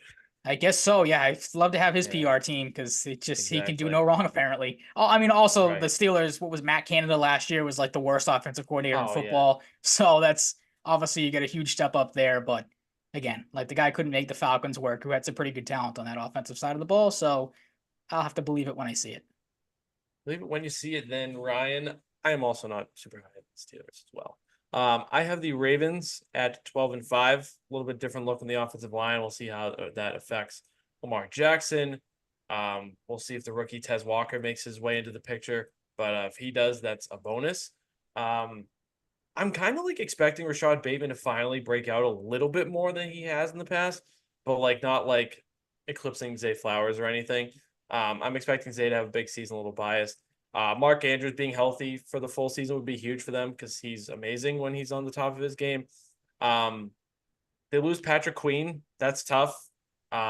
Really tough. Their defense is going to look a little different, but they're the Ravens. They'll find ways to patch up the defense and be serviceable, if not pretty good. Geno Stone also left for a division rival in Cincinnati, who I have behind them taking the 5 seed. Baltimore takes the 3 seed in my bracket. Um, Cincinnati, like, there's a lot to play for. There's Joe Burrow trying to win his first MVP and or comeback player of the year, finally get over the hump and go win a Super Bowl, maybe at least get to the AFC Championship again, um, and then maybe a Super Bowl. So, like, I don't know. I feel like there are going to be people that are low on the Bengals. I'm not. I think they're definitely a playoff team. I could see them maybe winning 13 at max, but I think 12 is just the perfect number for them, maybe 11. If things go well. And like you said, Jamar Chase is playing for a lot. He's going to want to, T. Higgins is playing for a contract too, right? They didn't extend yep, him they got a yet, lot to so play yeah. for. They don't have much at the tight end position. That's okay. Not high New on Mike running game? Gesicki. No, I'm not. But he'll probably be fine for them. Mhm. To be honest, he's better situation there, but the guy couldn't earn targets on the New England Patriots and he trash talked them on the way out. So that's pretty cool So of you're him. dead to us. Chase Brown, we'll see how he does. They have Zach Moss. Zach Moss will just eat touchdowns. Maybe he won't be the most productive guy, but he'll get some touchdowns in there. We'll see how Chase Brown looks. Mhm. Maybe we see the monster, my guy. You know, I like him, Amarius Mims, with that NFL wingspan on their offensive line, or that NBA wingspan. He's just a little shorter in that regard with the wingspan to Giannis. I'd love to just see him just to see how freakish he looks in the NFL. But the Bengals are going to be good. They're going to find out what Geno Stone is a necessary addition to their secondary. I think their defense is, not the best for a contender, but they have definitely have some playmakers like Hubbard, Hendrickson, and now Stone, and Jesse Bates. So we'll see how it goes, but they need to, really lock it in. They have some good guys in the interior, but we'll see how it all plays out. It's a competitive top of that division though, because I don't think Cleveland is sniffing the top. I think they're a 9-8 team. Deshaun Watson's going to have flashes. I'm just a little concerned that like all this legal stuff and time away from football and not playing has really thrown off his development. Mhm. But he is very good at the top of his game. So if he gets to the top of his game, they're going to compete for a playoff spot for sure. Their defense is good. Their line will be fine. They have some receivers, not the best receiver group you'll see out there, but Amari Cooper is still Amari Cooper, and they have some guys to get the ball to. And Njoku could be bound for another step forward. Pittsburgh at 7-10. God, this team is just only going to win games because they have Tomlin and they know how to win gross games at this point in their life cycle as a Mhm. franchise. Justin Fields, I don't think it works in Pittsburgh, no matter how much he plays. And Russ could have a little bit of a better season, but I'm not super high on that. And I don't think that gets them even sniffing the playoffs. Their running game is going to have to be effective. George Pickens is going to have to be like an elite receiver. And they have some pieces on defense. Patrick Queen could be huge for them in their defensive identity. Maybe they win close games because they do have some playmakers on D, like Fitzpatrick, Queen, and TJ Watt. But they lost Armon Watts and Chooks Okorafor to the Patriots, so I don't know Mhm. what they're going to do, man. I How do really you? don't. Yeah, how do you bounce back from that? It'd be I tough. don't know. But Pittsburgh, 7-10. Okay, I don't disagree with you there. But again, it's going to be so aggravating to sit here in a couple of months and do this and see the Steelers are like 7-3 and en route for another, above 500 season, and you got to be scratching your head going, how the hell do they continue to do this every year? It's the Jesse Pinkman They meme. can't How does keep he getting keep away getting with away this. with this? Yep, there you go. Perfect. This is why we do this, and we've Yes. done it for as long as we have. The connection Bang, is just right there. bang, bang, Um, shoot off the arrows. yeah, absolutely. Give me the AFC South, and can I get the Texans for a division title in that division, Mike? Can you give me the Houston Texans? Wait, you're going first. Yeah, so can you give me the Houston Texans for a division title? Can I'm I? What do you asking you. mean? Can I give Just it to give me you? the Texans as the division title. Agree with me. They're going to win Yes, the division. yes, Thank you. yes. All right, 11-6. I have them as the 4 seed. The Titans, I almost said. The Texans all had one of the best off seasons out of any team in the National Football League. Completely shored up their offense, even though it really didn't have to be shored up to begin with because it was very good last year. Now you get a veteran, Stephon Diggs, who should help that offense a lot. Joe Mixon is a much better running back than Damian Pierce, so that'll be a good situation there for them. CJ Stroud could see him getting MVP consideration with that offense as good as it is. And D'Amico Ryan's only going to get better as a head coach. So I think the Texans take that division pretty easily because I'm not all that impressed with all the other teams. The Colts at 9-8, they'll be kind of an up and down year for them. It all obviously depends on Anthony Richardson's health and on Jonathan Taylor's as well. That defense, like I said, is only getting better, so that'll help them as well. But they're kind of a middling team, so 9-8 seems about right for them. Same thing with the Jaguars, 8-9. I know they made improvements. Trevor Lawrence, obviously, it all hinges on him staying healthy. So 8-9 for them is I feel like a good record. And then the Titans already kind of gave my spiel on them with the Patriots matchup. Not really sold on them. I'm kind of in the same boat you are with Will Levis. Could be good, but not sold yet. So 6-11 is kind of where I'm at with them. Like I said earlier, I don't really see the people. I understand the people that think they're going to maybe be a playoff team or get to the playoffs. Because again, I just think there's too much talent at the top of the division.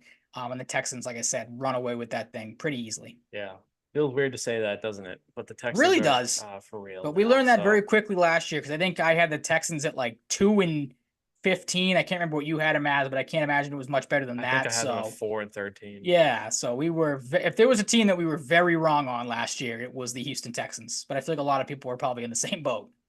Right. Yeah. I don't know if there's a team like that this year, to be honest. Doesn't feel like it. Like No, unless one of these like really bad teams, like maybe the it's Commanders. Tennessee. If maybe I was thinking like Commanders. If like that's I feel like the comparison. You get Jaden Daniels has a CJ Stroud type year, like then maybe the Commanders make Their some offensive noise. line But is- yeah, they're not like you said earlier. The Texans are the team you want to kind of build your rebuild around and model it after. Like the Commanders have not done that yet, so maybe that's a bad comparison. But they're lucky that Jaden Daniels can run.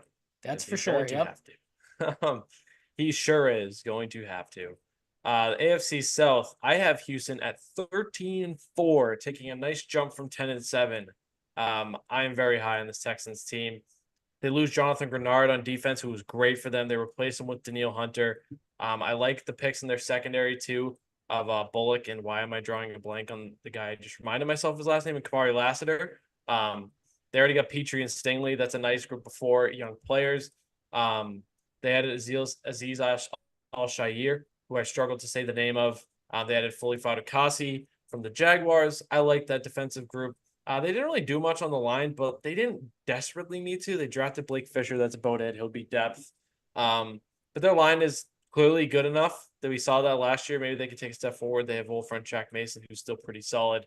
I had them at 13-4. Jacksonville 9-8. They're in that 9-8, 8-9 camp for me. They're gonna have moments, but I don't think it gets them into the playoffs. I am high on Brian Thomas Jr. though. ETN's fantastic. Evan Ingram is low-key very consistent. Gabe Davis, Christian Kirk. Defense still needs some work. O-line needs some work for my liking, but they're also in a division with the Texans now, who might run away. So it might run away with the division, so it might not matter. Maybe they can take one of those AFC East playoff spots in my scenario away from someone like the Bills. But I don't know. We'll see. And then I have Indy at 9-8 as well. Indy's kind of like, maybe it's the NFC South, maybe they have a stank to them, the division that puts it on the team. But I mean, Anthony Richardson is the X factor. Jonathan Taylor is locked up, so you don't have to worry about that stuff anymore. Michael Pittman, Josh Downs, who was dealing with a little bit of injury trouble, I think, in the preseason, but if he's banged up at all, you have Donnie Mitchell, who's fantastic. And you have Alec Pierce. I like their receiver group.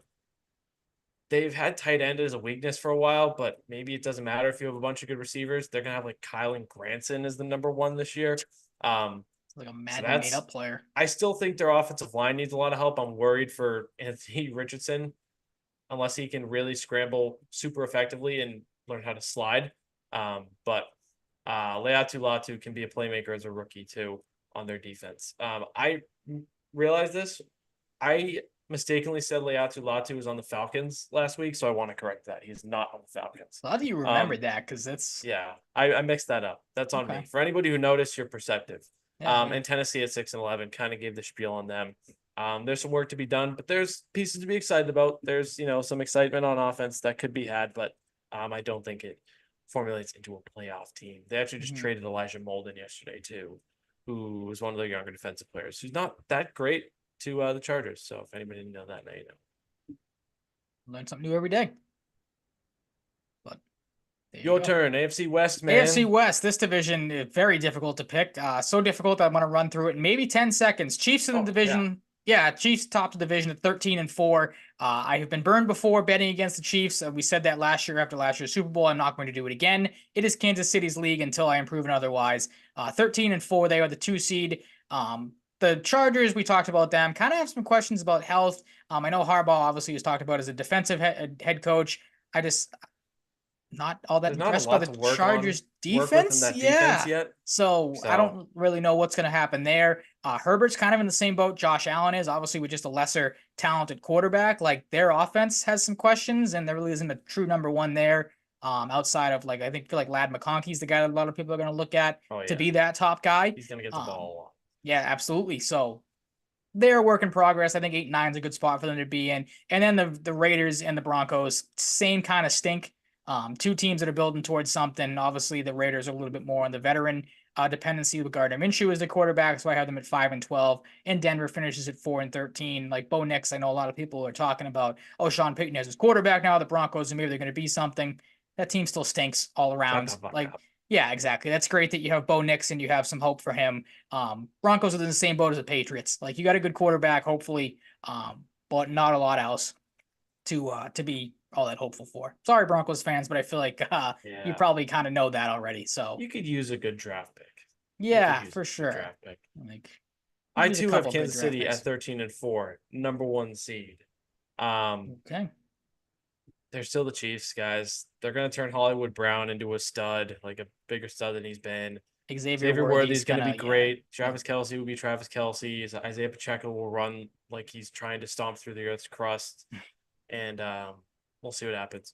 Trent McDuffie is going to just take the reins from L'Jarius Sneed and be a shutdown number 1. That's the thing. I forgot he's gone, and it doesn't really even matter. He's on the Titans, so is he gonna win more games to the Titans yet? I don't know. Maybe in down the road, but it's the Chiefs. I don't know how much it's gonna matter. They're definitely gonna miss him because L'Jarius Sneed is excellent, but they still have playmakers on defense like Karlaftis and Jones and Nick Bolton and others. So you think they miss Kadarius Toney? Is that gonna be one they have to lose sleep over? Sure. Yeah, that's gonna be a tough one. The guy who has tattoos for the 2 teams he's got cut by. Nice.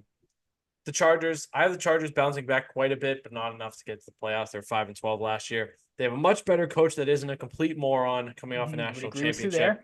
Who got a couple of his guys, Junior Colson and Cornelius Johnson. I don't see Cornelius Johnson making much of an impact, but I like him as a late round pick.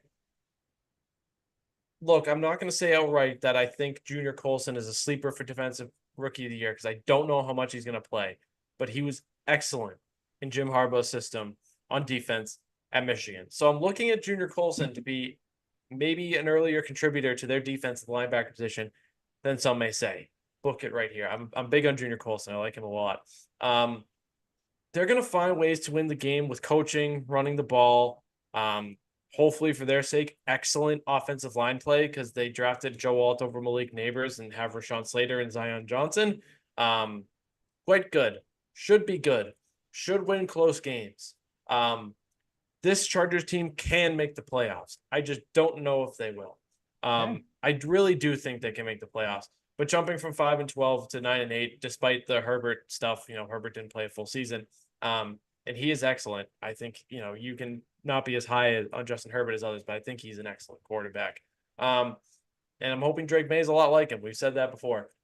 I think 9-8 is perfectly fair for the Chargers. Vegas, they Gardner Minshew, man. They have reasons to be excited on that team. Brock Bowers, Vontae Adams, Max Crosby.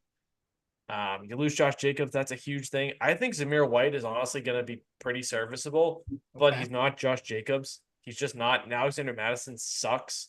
Maybe Dylan Lobb from UNH is the future, and he's their running back one. I don't know, just joking, but he might get some passing back work. I just, the Raiders are still a very incomplete team for me, and they got Christian Wilkins. Their front seven is going to be good. They have some interesting pieces on the offensive line, namely Colton Miller. Um, it is not enough. Trayvon Mayrig, fantastic. Maybe not quite fantastic yet, but I think he's on that track to be a very good secondary player in the secondary. He's made some plays. They need a lot of work, and they have Josh McDaniels. Well, not Josh McDaniels. Wrong guy. Wrong guy. Wrong guy. Antonio Pierce. I need to see a full season of Antonio Pierce Gave Raiders to be fans some like PTSD there there's for bringing up Josh no. I'm McDaniels' name. sorry, Raiders fans. Josh McDaniels just comes to mind with the Raiders. I think it's Mm-hmm. pretty understandable, especially as a Patriots fan. I'm Yeah. sorry, Raiders fans. If any of you are listening, yeah, I need to see it. Like maybe you could persuade me next year with a few moves, and maybe if Devontae Adams is somehow still around, you get a quarterback that they can make the playoffs next year. It's not happening this year with Gardner Minshew, and I love Gardner Minshew. Denver is going to go 3-14. Denver sucks. Fair And enough. look, Bo Nix is going to have flashes this year. He is not going What to else get is them even around him, though? close to sniffing a playoff spot. And he might be bad. There is a scenario where Bo Nix really struggles. I don't think he'll be super bad right away. Mm-hmm. I think he'll have flashes. That team needs work. Sean Payton ain't fixing things. They're a boring team. They are boring. And they're not very good. It's that simple. Bad spot to be in, then boring and not They very need good. they need an identity piece on defense. They have some good pieces. I hate this Broncos team. Hate them, and I hate their new uniforms. Mm-hmm. This team is disgusting. The Broncos are going to finish with no more than 4 wins. The Denver I have them going Broncos. 3-14. 5.5 is their win total. Like I They texted you will finish with today, no more than hammered the 4. under because it was plus money for some reason, or plus odds on FanDuel for some reason. So I want to take some futures, but I don't have a lot of money in my DraftKings, and I'm trying to extend how much I have in there or ESPN bet right now. As long as I can. In futures, like certain things happen with futures. I'm like, fuck, why did I do this? Like, and then you have to wait. It's just money you have to wait on, If I I had a gave bunch of money in my DraftKings right now or for ESPN just bet, throw it everywhere. sure. Yeah. But I don't have a lot in there right now, so I'm not throwing futures down. Well, after I thought about it, I gave myself the kiss of death when I texted you. Like these seem like absolute locks. Just putting Yeah. the Broncos under, the Raiders under, and I think the Bears under because they were like 9.5 or something. We'll get to the Bears in a second though. We'll start with the NFC Yes. East. That's yours. I almost said that I had a certain team winning the East that I don't. The Eagles is the team that I picked to win the NFC East. Maybe gives away who you have winning the NFC East. But I have the Eagles in a bounce back year, kind of similar to the Bengals, maybe out for a little bit of revenge after how last year went down. There's obviously some questions with Sirianni, with Jalen Hurts, their kind of relationship.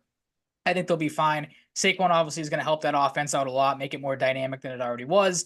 You can obviously never count out AJ Brown and Devonta Smith for a good 1-2 punch there. So the Eagles, they bounce back, finish 12-5 as the 2 seed.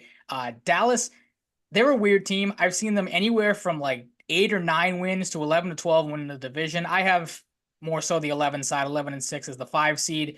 Still plenty of talent on that team, both defensively and offensively. It's a prove it year for Dak in a contract year. Obviously, CeeDee Lamb got paid. So that'd be interesting to see, if he I can't imagine he's the type of guy that I got paid, so now I'll just kind of coast. He'll still be phenomenal. He'll, put up amazing stats for them. Their run game is going to be a big question mark, though. Brought in Dalvin Cook the other day. I don't want to say the corpse of Dalvin Cook because there's some people that say, he's looked good workouts and stuff like that. So maybe they get something out of him. Maybe they get something out of Ezekiel Elliott back on his second stint with them. But Dallas seems like an 11-16 for me. Commanders and Giants kind of in the same boat, both rebuilding. Washington's a little better in my opinion, though, and I have more faith in Jaden Daniels with no NFL experience than I do with Daniel Jones and the experience he has in the NFL because he sucks. Might be the worst quarterback in the NFL in my opinion. Washington at 4-13 and the Giants at a lowly 3-14, and I have a pretty big NFC East prediction coming up to not spoil anything, but to tease it when we do kind of league-wide predictions. Yeah, sorry if you saw me looking off to the side. Colorado, North Dakota State is already 14-10 with 3 minutes left in the first quarter. Jeez. Jimmy Horn Jr. just scored a 70-yard touchdown. I have Dallas winning, and I really don't want to because I have questions of their running game and their offensive line, but I think a prove-it year is going to be a bitch for Dak, and I think he's going to be motivated by the MVP snub. I think Lamar Jackson had a case, and he should have won it, probably. But I think there's a pretty good case for Dak to have won it last year, too. Contract year, MVP snub. Him and CeeDee Lamb are going to go crazy. They still have Brandon Cooks. Maybe someone else can step up. Michael Gallup, I think, retired. So I think he did, yeah. Jalen Tolbert out of South Bama, maybe he's a late bloomer. Maybe, I think this is a team that needs to add a receiver. I'm looking at them as a John Mechie team at some point. That's the first team that always came to mind. I Good think pull, John Mechie okay. would be, I think he would be a great wide receiver 3 for them and would free him from the logjam in Houston. Honestly, Bill O'Brien's at BC. Just send John Mechie back to college. Bill O'Brien loves him. I don't know if that's Yeah, possible. I don't know. Like Dallas is winning no less than 11 games for me this year. And I had him at 12. Like it is what it is. Could I see it being 11? Sure. Could I see it flipping and having the Eagles at 12-5? Sure. Would I have the Eagles at 11-6? You know what the Cowboys have that the Eagles don't do? Micah Parsons. Micah Parsons. That is true. Hasn't won a defensive player of the year yet. Probably wants to. Trayvon Diggs, maybe Deron Bland follows up on last He's year hurt, and has. isn't he? Oh, is he? I think he Oh just had no. some sort of Oh, massive injury. I'll have that's to look that tough. up. I might be wrong, That's but tough. His name really just popped into my head because he did have a bunch of picks last year. mhm. I don't know. Dallas over Philly feels right for me for some reason, and it shouldn't because of the offensive line losing Tyron Smith, who was old but still left tackle, and they lost Tyler Biadasz. Maybe Biadasz isn't that big of a deal. Maybe Cooper Beebe can step in. Maybe someone else can step in, play center.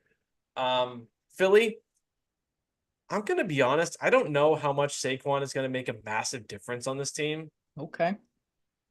I like he's going to be a playmaker. I don't think he's I gonna be a think guy he that wins them more games. fair. I think he gives them more of a. I mean, obviously they're not gonna. I feel like they'll throw the ball to the running back a lot, but obviously better pass catching option. I feel like than Yeah, Swift I was. So don't maybe know. that adds a little bit of a different layer. But I just I can couldn't see. get I to a see where point you're where I coming put him from. over 12. Okay. Um, like they're gonna need Cooper DeJean and Quinton Mitchell, who they somehow landed both of, to be awesome because their secondary was very porous at times. Their linebacker play was very porous. I still need to see development at those positions for them. Their offensive line should be fine, even though they lost Jason Kelsey. Hopefully Jalen Hurts isn't running for their life too much for them, but they did lose Jason Kelsey. AJ Brown and Devontae Smith are one of the best duos you can have. So they're going to make the playoffs, but I don't know. I think Saquon is going to be an effective player, an effective fantasy player too. I just don't know how much of a massive difference maker he is for me. Okay. He's certainly an upgrade, but I don't know. I don't know how much of a huge upgrade he is over DeAndre Swift, to be honest. And that might be crazy to some people, but I don't he's definitely a better player, top of their games. I'm taking Saquon Barkley. I just don't know how much it's going to elevate their win total. But he is a nice addition. Absolutely. No doubt. The Giants. I have a friend that thinks the Giants can win 10 games and he's a Giants fan. I don't. God, I've I'd like told to him see what those this 10 games are on the schedule. I've told him this somewhat jokingly, but he knows I feel a little more stronger. They're not winning fucking 10 games. It's just not happening. Lucky if they win Daniel half Jones is that. going to have to be fucking dropping dick on teams for them to win 10 games. And they do have Malik Neighbors. Maybe Malik Neighbors can even be amazing even with Daniel Jones. He's definitely good enough. Maybe not definitely. I can't say that. Come on. I'm just being hyperbolic. The New York Giants are winning no more than 5 games. And I have them in 5. And 5 feels a little gross. Six. Yeah, they're not a good I'm football looking at team. their schedule now. I'm trying to figure out where They have an offensive tackle that's going to play guard and Evan Neal that might be a bust. Andrew Thomas. They have Schmitz. They have some things to like on the offensive line. Andrew Thomas is excellent. Brian Burns, Kayvon Thibodeau, and Dexter Lawrence are going to have to keep a lot of points off the board. Maybe Deontay Banks can take a step forward. There's just still a lot of work to be done on that team as a whole for me. I can't put them over 6. Maybe their max is 6. I can't do it. But but they're one of those teams that maybe they win a few more. You must The really Giants are hate a the weird Commanders team. then. The Commanders suck, dude. Like, let's be real. Jaden You're not Daniels is wrong. going to be productive. The rest of their team is not good. I just It's have just more not. faith in them Chase scoring than I Young's do the gone. Giants. Montez Like, Sweat is gone. Their offensive line is trash. They fair. traded All Jahan fair. Dotson, who they must have reason to, but their receiver group is Terry McLaurin, De'Ami Brown, and fucking Noah Brown, who they Like, just signed, and they're gonna run Olamide the ball Zaccheaus 50 times a game and Luke between. McCaffrey. They better hope Austin Eckler can carry that offense because I don't see it this year Mhm. with the Commanders. I really, really don't. I have them going 4-13. This is another one though, maybe more so at the top. We're talking about the Cowboys and Eagles flipping. I could see the Commanders definitely being better than the Giants. I just want that on the record. I gotcha. Both teams not going to Because be good Jaden though. Daniels is a better quarterback than Daniel Jones. Absolutely. Like I said, well, I But found it. we'll see how it translates because you never know. Yeah, We'll see how it translates, right? I did like your comment about all the guys on the Giants defense having to keep points off the board. They can keep points off the board all day. It's going to come down to more so can their offense actually score points to And help they the don't have defense Saquon out. anymore. They have Devin Yeah, Singletary, and Devin Singletary was good last had a year. good but year, yeah, but he is not Saquon. So No. good luck. I joked numerous times last year, as you know, that Saquon was that whole offense, and that whole offense walked out the door. And Yeah. I don't have. Now the whole offense is Malik Neighbors. I was just going to say I don't disagree that Malik I Neighbors is like going to have a Wandale good year, but Robinson. I like Robinson and Hyatt, but I just don't know if they're going to be like contributors enough to win games. no, they need a But quarterback to throw on the ball Malik Neighbors is undoubtedly the best offensive player on that team. for right sure. away. Yep, Undoubtedly. He's without fucking a doubt. gross. There are people like I talked about around the draft. There are people that had him ranked higher in their minds and on their boards than Marvin Harrison Jr. for a reason. That's that. NFC North. I hope he pans out. I took him in fantasy and felt so gross doing it as my third receiver. So good. It's like I hate so Daniel Jones. Good. NFC North, as you said, I'll be quick on this one. I think it's the Lions division until I am proven otherwise. Because I think they might be one of the most well-rounded teams in football, top to bottom. Might have the best running back duo in Montgomery and Gibbs. Obviously, Gibbs has to stay healthy because he dealt with some injuries at the start of the camp. Or the preseason rather, so that'll be something to watch. Amon-Ra St. Brown could be up there for Offensive Player of the Year. I think he is that good, and obviously we know what Sam Laporta is after a great season last year. And Dan Campbell is a nutcase. Like he'll do things to win them games or squeak games out that you wouldn't think the Lions would win. So they have fully arrived after a big year last year. They go 12-5, take the division, take the 3 seed in the NFC. Green Bay high on as well. I have them as 11-6. Again, well-rounded team. They get Josh Jacobs, as you mentioned, who's a huge upgrade for them in the run game. They were a good situation, good team last year. So 11-6 for them. They are the 7th seed. The Bears, saw some people say they can maybe reach 9 wins. I feel like they're like a middle 7-10, 6-11 type of team. Again, building towards something, just a couple pieces away. So I have them at 7-10. And the Vikings. This one I texted you because the Vikings are an enigma to me. Their win total, I have it here in the outline. I gotta switch my screen here. What were they? 5.5, 6.5? They have as their win total. I think it was 5.5. I don't see the Vikings getting more than 2 or 3 wins. I don't know if I'm just completely out on Sam Darnold or what the case is. I texted you like, is their defense good or something? Because I don't see how people have this as a 5 or 6 win team. Like they're 3-14 for me at best, and I struggle. Like this was a team I went back and forth on, trying to find extra wins for to try to get them to that win total, and could not do it because I just don't see where the hype is. Not hype, because obviously the Vikings are not going to be a good team without JJ McCarthy now. They wouldn't have been a good team with JJ McCarthy either. Fair, Newsflash. but like, yeah, exactly. No, that's to people. That's not at you. That's more to people that like. Gotcha. Dick ride JJ McCarthy. But yeah, couldn't find wins for this team. They'd have would be a downgrade from Kirk Cousins, who got hurt. So for sure. Yeah, like I ended up finding one extra win for Minnesota, but I don't feel good about my projection for them. Completely. I do feel good about the Lions. This team is winning no less than 12 games for me. I have them going 13-4 second in the NFC. I love that team. I'm very high on Terry and Arnold. I think Amani Oruwariye has another level to give in that secondary. Brian Branch is excellent. I think Campbell's the perfect coach for them. Jack Campbell has another level to reach, I think, as well. I like their front 7 pretty much overall. I think it's pretty good. I think it's going to get even better as the season goes along. Some young guys there. They did lose Jonah Jackson on the offensive line to the Rams. So we'll see how they replace him. Looks like Kevin Zeitler is going to replace him, who's been a veteran, been there for a while. So hopefully for their sake, he's good. Kirby Joseph's another guy that I think might be able to take a step on that defense as well. Big of him when he came out of college. But it's going to be on the running game. If Jahmyr Gibbs can't stay healthy, that's going to be tough for them. Sam Laporta is going to have to have another big year. We know what Amon-Ra is capable of and what Jared Goff can provide. Maybe what we saw from Jared Goff, like 30 touchdowns, I think he finished with 30 and 12, is about around the best he's going to get, but that's damn good enough. And if he can tone down that interception total a little bit, which I think he can, that's even better. He's got good long shot, outside shot MVP odds if you like that. My computer is just really struggling right now. Just want to put that out there ahead of time. But yeah, they're a really good, well-rounded team, like you were talking about. So I can't put anyone above the Lions here, and I love Ennis Rakestraw as well. I love a lot of what they've done the last few years. It's materializing into something really nice. We saw it start to get there last year. They made a nice run in the playoffs. Green Bay at 10-7. I'm a little back and forth on Green Bay, and a big thing for them though, despite they lost AJ Dillon and let Aaron Jones go, they did get Josh Jacobs. I think you're kind of like dealing with a really interesting committee at receiver. Maybe Jaden Reed ends up being the best guy. Maybe it's Christian Watkins. Maybe it's Dobbs. They got two good young tight ends. Their offensive line, we'll see how it holds up. I think there's still some proving to be done there. You're going to need Quay Walker to be a big-time player for them. Rashawn Gary. Jair Alexander hasn't quite been like the best Jair Alexander at times the past years, but like that's a guy that can be a top corner in the league. They'll need him to do that.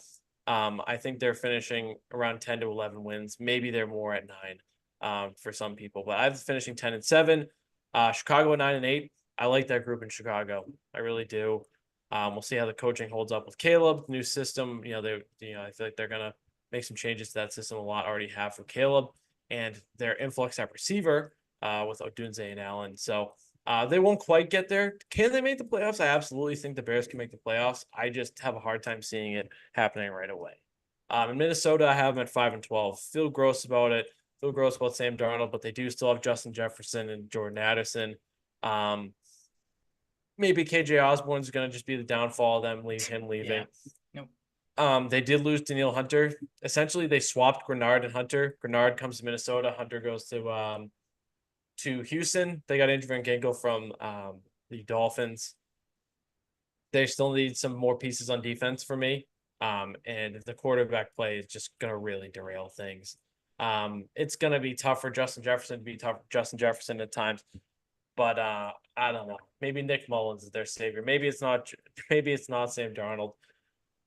5 feels gross. 3 or 4 feels better. Maybe 4, but I got the 5. It is what it is. Kudos to you then.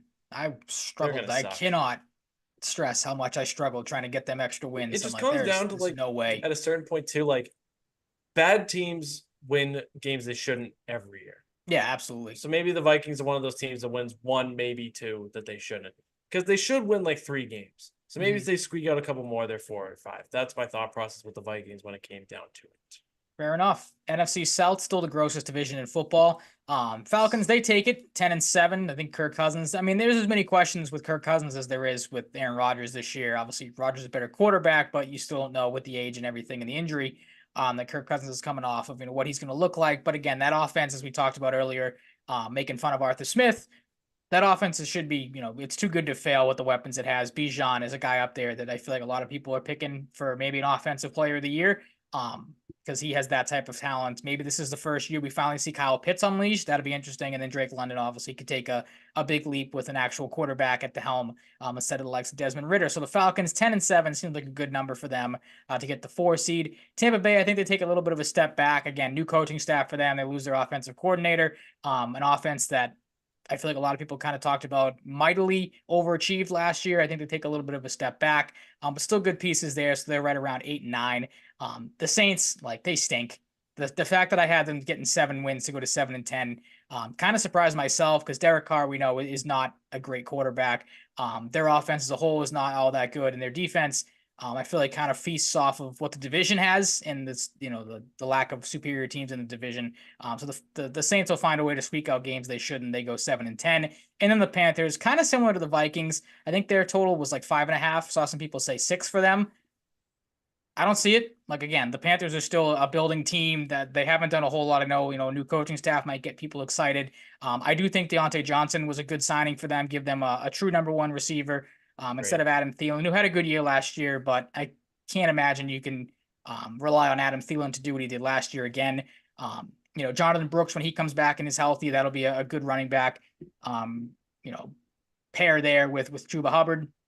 Panthers though 3-14. Like I don't see them winning any more games than that. And again, didn't struggle as much as I did with Minnesota to try to buy them extra wins. But was a little surprised to see their win total as high as it was. Yeah, they're still going to be bad. Maybe they'll get the first pick this year because they didn't trade their pick. Yeah, there you go. That would be really helpful for them. All jokes aside, and look, there's some good quarterbacks, but it's not as good as this year's class. And there's some really good defensive players and really good offensive tackles that they could use. Maybe a James Pierce, maybe a Will Campbell. I don't know. We'll see. I have the Tampa Bay Buccaneers winning the NFC South at a gross 9-8. I just think they fall into the 9-8 ecosystem. Jalen McMillan's a nice plus add. We'll see how much he plays at receiver. I like Baker. I like the offense enough to be competitive offensively. The defense, we'll see. They're going to rely on a guy like Yaya Diaby a little more this year. See if Tryon Shoyinka can really become a big time piece for them. Antoine Winfield on defense. There's some pieces to like there. They just the Bucks are a team that I think can just win close games. Maybe things look a little different without Canales on the staff, who's in Carolina now, but we'll see. I think they're an 8-9 win team. I couldn't get them any lower. I didn't really overthink it too much with the Bucks. I think they're right in that ecosystem. The Falcons might surprise some people, and I have the Falcons going 7-10. I don't know how Raheem Morris does in his first year as coach. Fair. I don't. And Kirk Cousins is great, but he's coming off of a real tough time to have an Achilles injury. The Falcons are the Falcons. I factored in some decisions for win and losses because they are the Falcons. Okay, fair way to look at it. Their offense should be good, but we've said that for years. Matthew Judon is a guy they need, so I'm glad for their sake they got him. AJ Terrell's playing to prove his big extension he got. There's still things that need to be done. I think Kirk is a significant upgrade at quarterback if he can stay healthy and not, let advanced age and an Achilles injury fuck over his skills. But I don't know. There's just a weird stink I got with the Falcons this year. I think they're going to be exciting on offense at times. I think Algier's probably going to steal some touchdowns from Robinson, though. I feel like a lot of people are in that camp. But there's still work in progress there with the Falcons. Maybe they win 8, maybe they win 9. I don't see them winning more than 9 games. And I have them at 7. And not every pick is gonna appease everyone. Maybe there are a bunch of fans out there of the show that honestly, I don't know. I got a weird stink with the Falcons. We'll see how their offense looks. Their defense has a bit of a change now too. And we'll see how it all comes together. But I'm a little skeptical about the Falcons. Okay, fair enough. The New Orleans Saints. I hate the Saints team. I hate them too. Not as much as the Broncos. I think the bet of the year is Saints under 7.5 wins. Okay. Not a fan of the Saints I don't hate team. that. I might jump on that. I do not like the Saints team. I really don't. I think they're disgusting, gross. They're going to put a lot of faith in Talisa Fuaga, who I love on the line. Trevor Penning, maybe not playing as much this year, might be a blessing in disguise. I'm not the biggest Derek Carr believer. I think, they lost, like Michael Thomas is gone, but I think in an ideal scenario, they have Michael Thomas back happy and healthy, but he's might be cooked and he's gone now. It's going to be a lot of Chris Olave this year. Alvin Kamara is getting older. I'm not super sold on their offensive line. I'm not super sold on Derek Carr. I think Chris Olave is going to have to do a ton of heavy lifting this year. And I don't know if that's super sustainable for winning football games. And I'm not really big on their defense, really at all. It's just really not an exciting group for me. in Carolina at 3-14. I don't know how much of a difference David Canales is going to make for Bryce Young. I'm a little, well, not a little, like maybe it's a little early to say like the bust territory for Bryce Young because it's just 1 year. And we talked a lot about the bust territory last year. I'm not super hopeful that Bryce Young is going to make these major steps this year. And it's partially the team around him. It's partially him. Um, there was just no way I was getting the Panthers over 4 wins. The 3-14. They could honestly use a shit year and get a real difference maker. You trade Brian Burns. Ike Ekwonu isn't working out as they'd like to as a big offensive line pick a few years ago. That team needs a lot of work, and it's not going to be fixed by a coach, and it's not going to be Bryce Young playing like lights out football. It's just not going to happen. They're not a very good football team. All right, I am going to agree with you there 100%. Excellent. All right, NFC West kind of gave the spiel a while back on the, it feels like a while ago now with looking at the clock. Obviously the Patriots matchup, so I'm not going to spend too much time on that. I'll run through mine quickly. San Francisco, they are still the top dog. Obviously get the Ayuk. Gonna do it eventually. We're gonna get there. The Ayuk situation figured out now kind of leaves Trent Williams' situation with the biggest question mark for them, but they're still loaded with talent. So they take the division in the number 1 seed once again in the NFC at 14-3. The Rams talked about them and their offensive abilities and capabilities. 11-6. I see them as the 6th seed in the NFC. Seattle kind of in not a rebuild, but a weird spot right now without Pete Carroll. I feel like there's going to be some questions they may have to overcome this season. So 8-9, 9-8 kind of feels like a good spot for them, but I settled on 8-9. And then the Cardinals, they are building towards something. They got a couple of nice pieces we talked about earlier with Harrison and McBride. Kyler back healthy should help them out, but they feel like a middling 6-11 team for me, because I think there's still questions about that defense and maybe some health of some other players on that roster, like a James Conner who is shown to be good at times, but can't really seem to stay healthy. Yeah, the Cardinals are an interesting team this year. I'm not super high on them. San Francisco, 13-4. It helps this 13-4 feel a little more sturdy now with Ayuk staying around. They're still going to be very good. Like, we don't need to overthink this one too much. They're still the San Francisco 49ers. They might be still the same regular season darling 49ers. Maybe Brock Purdy takes a step back. Maybe they're a little different. I don't know. Brock Purdy's playing for his contract, though, so I think he's going to play serviceable enough football, which is what he's done pretty much his whole career. He's not the most spectacular guy at quarterback, but he's efficient and talented enough to win them games with his excellent surrounding cast and coaching. The Rams at 10-7 kind of give the spiel on the Rams, but it's going to be a big year for their offensive playmakers. We'll see how the defense looks, especially on the front without Aaron Donald. We'll see if Trey White has much left in the tank as well. And Shedeur Sanders is hobbling off the field for Colorado. It's not good. Uh-oh. Yeah, the Rams, they're a playoff team. Maybe they're on the outside of the playoff, the lower half of the playoff picture. But we'll see if Matthew Stafford can still be Matthew Stafford because he is getting old. He's been old for a little bit now. I think he's 36 now. Mike McDonald and the Seattle Seahawks. They're not super fun, but their defense has some playmakers. They have some decent young pieces on the offensive line. A couple receivers. Not the greatest tight end situation. Maybe Noah Fant can take a step forward. They fall in a different sense than some of the teams I've picked in the past. In that 9-8, 8-9 territory, can't really go higher or lower than that. Maybe they're a 7-win team.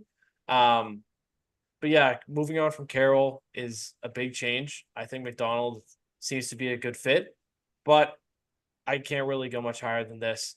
And this just feels right for the Seahawks.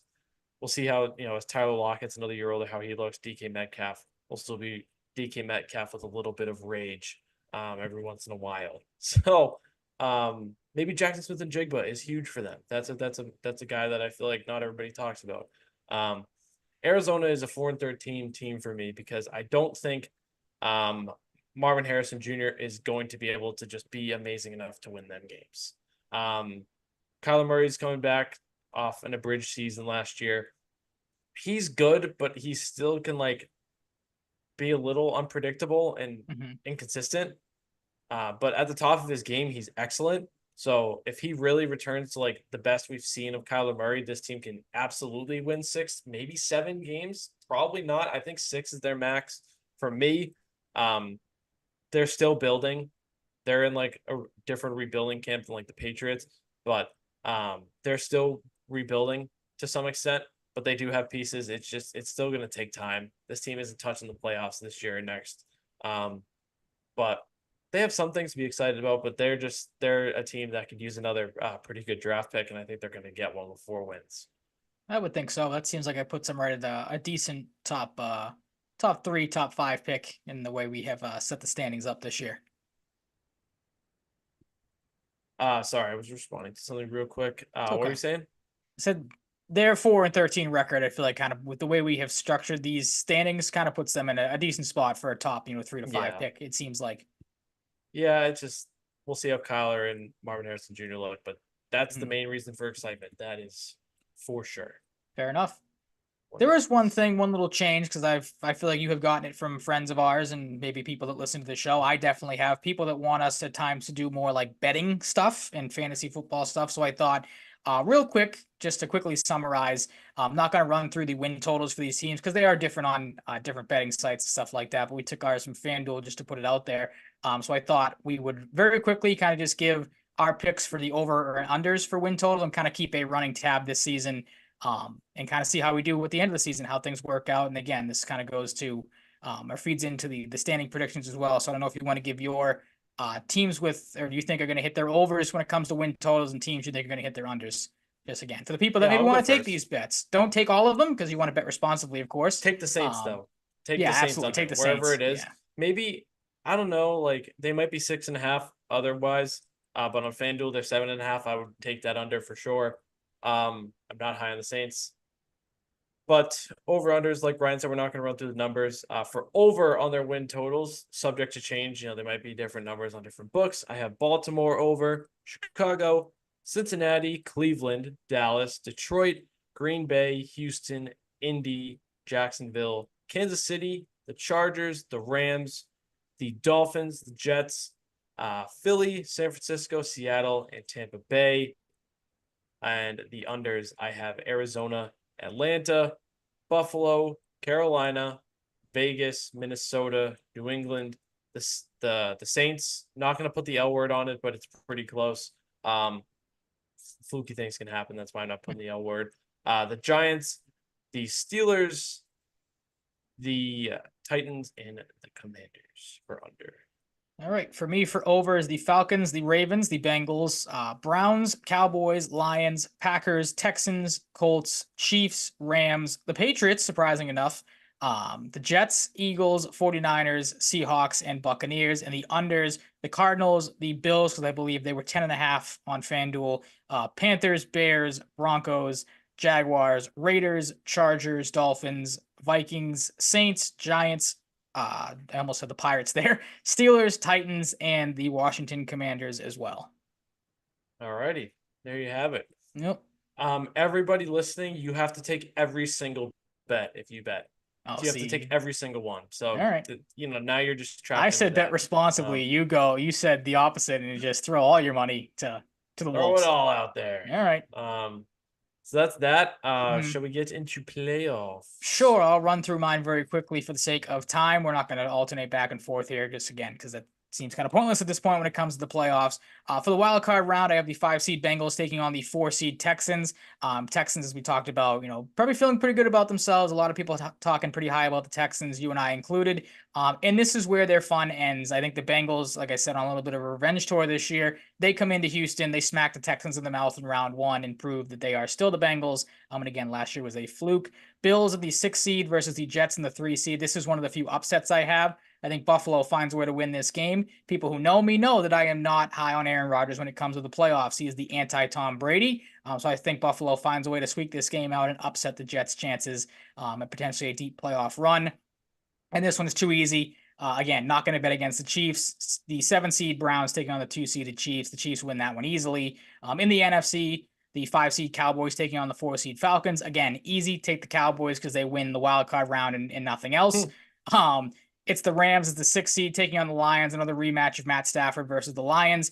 Lions take that one at home as the 3 seed, and the Packers and Eagles, the 7 versus the 2.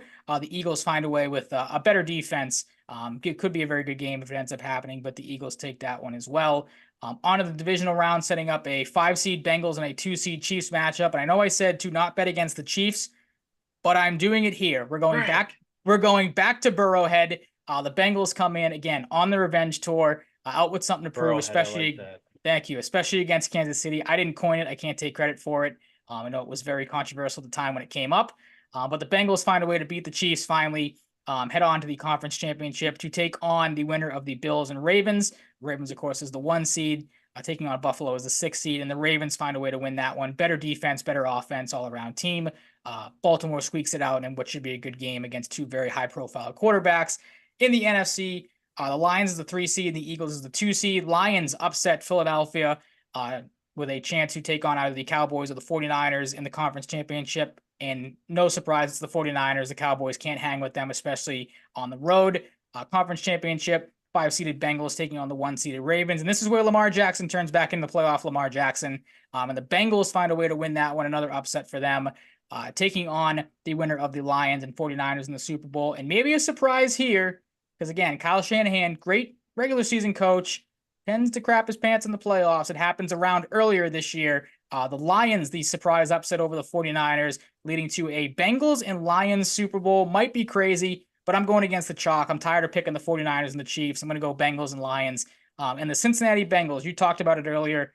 Joe Burrow wants to get back to the Super Bowl, wants to have that kind of, notch on his belt as a Super Bowl champion, maybe an MVP. I have him as a Super Bowl champion this year. I picked them last year and pretty much immediately regretted it because everybody got hurt. I'm going to double down and pick the Bengals again this year. Hopefully getting a Super Bowl champion for Joe Burrow and Jamar Chase and all the guys in Cincinnati. I think this just exposes your bias for cat teams. Maybe the Lions and the Bengals. Lions and Bengals. Yeah, it's the cat. Biased. I mean, every Super Bowl has to have some sort of theme or gimmick to it. So it's the cat Super Bowl. Yeah. What are the colors? What are the colors? We got to look at the colors. Is there official logo yet? Oh, it's green and purple this year. So remember, because everyone was like Jets and Vikings. Yeah. Oh, Jets and Vikings. Yeah, for sure. Yeah, absolutely. Definitely a purple team other than the Vikings. Nope. Ravens and Packers, maybe? In the NFC. I meant to say the NFC. I got you. Yep. Sorry. It's okay. You could do Bengals or Eagles and Ravens. Good, yeah. This is mine, though. I have Bengals at the 4 Dolphins and the Bengals winning. This is where it ends. Dolphins don't want a playoff game against the Bengals. I'm sorry. Jets and Ravens. Lamar Jackson, who has had his playoff struggles, and same with Aaron Rodgers. Interesting matchup. I have the Ravens, though. Matchup of as the home quarterback team. Suckitude in the playoffs. Yeah. Hold on. I get an itch I must scratch. Okay. Excuse me. Thank you for telling everyone. People that are listening can definitely see it happening.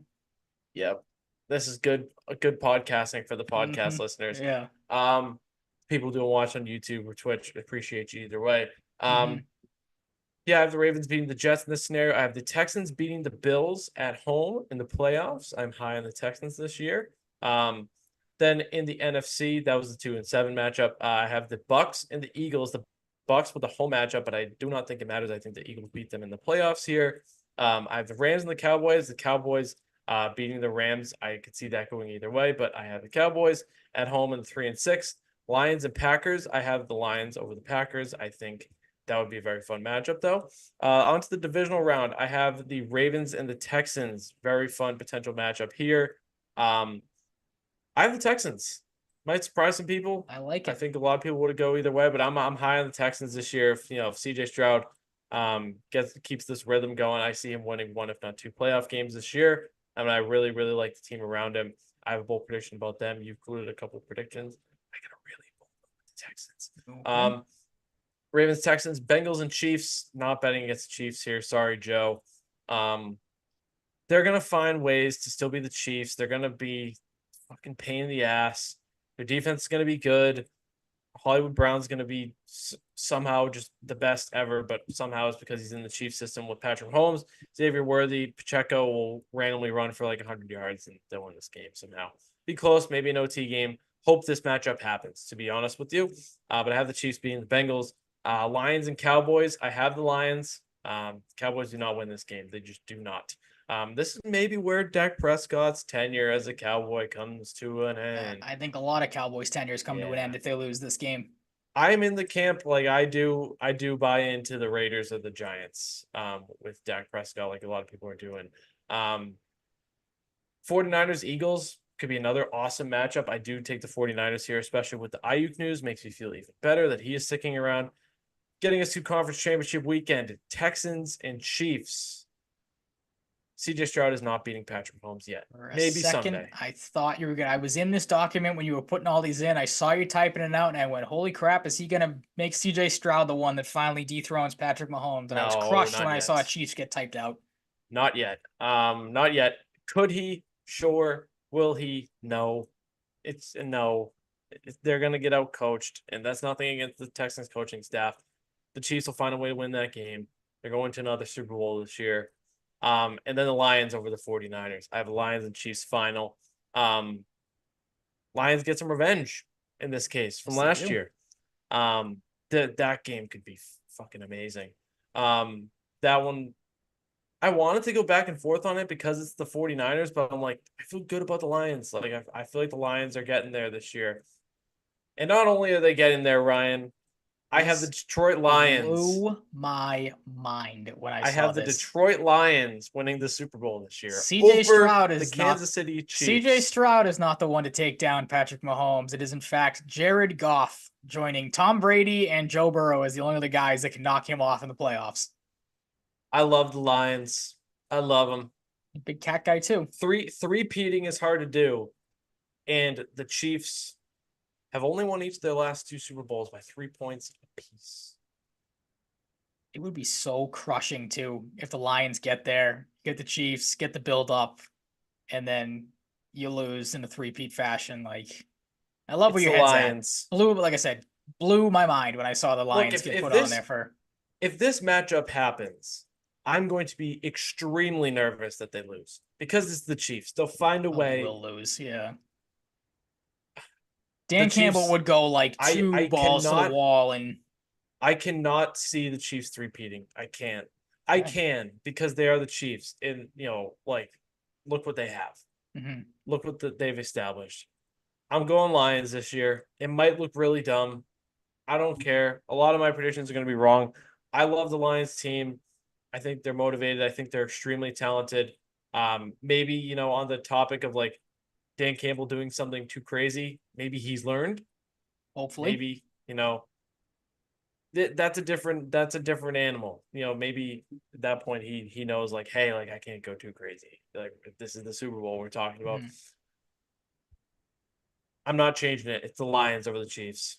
I can't believe we both had that. Like I was shocked too that like the both of us had the Lions going to this. Like, I figured you would have been like, oh, maybe the Eagles get back there. The 49ers are a lot of people's pick. Like, you're very surprised that we both had the Lions. Fuck that. Without saying a word to each other, for the people that may be thinking like, oh, this is an inside job, they definitely both had talked about this beforehand. Nope. First we were seeing of it today.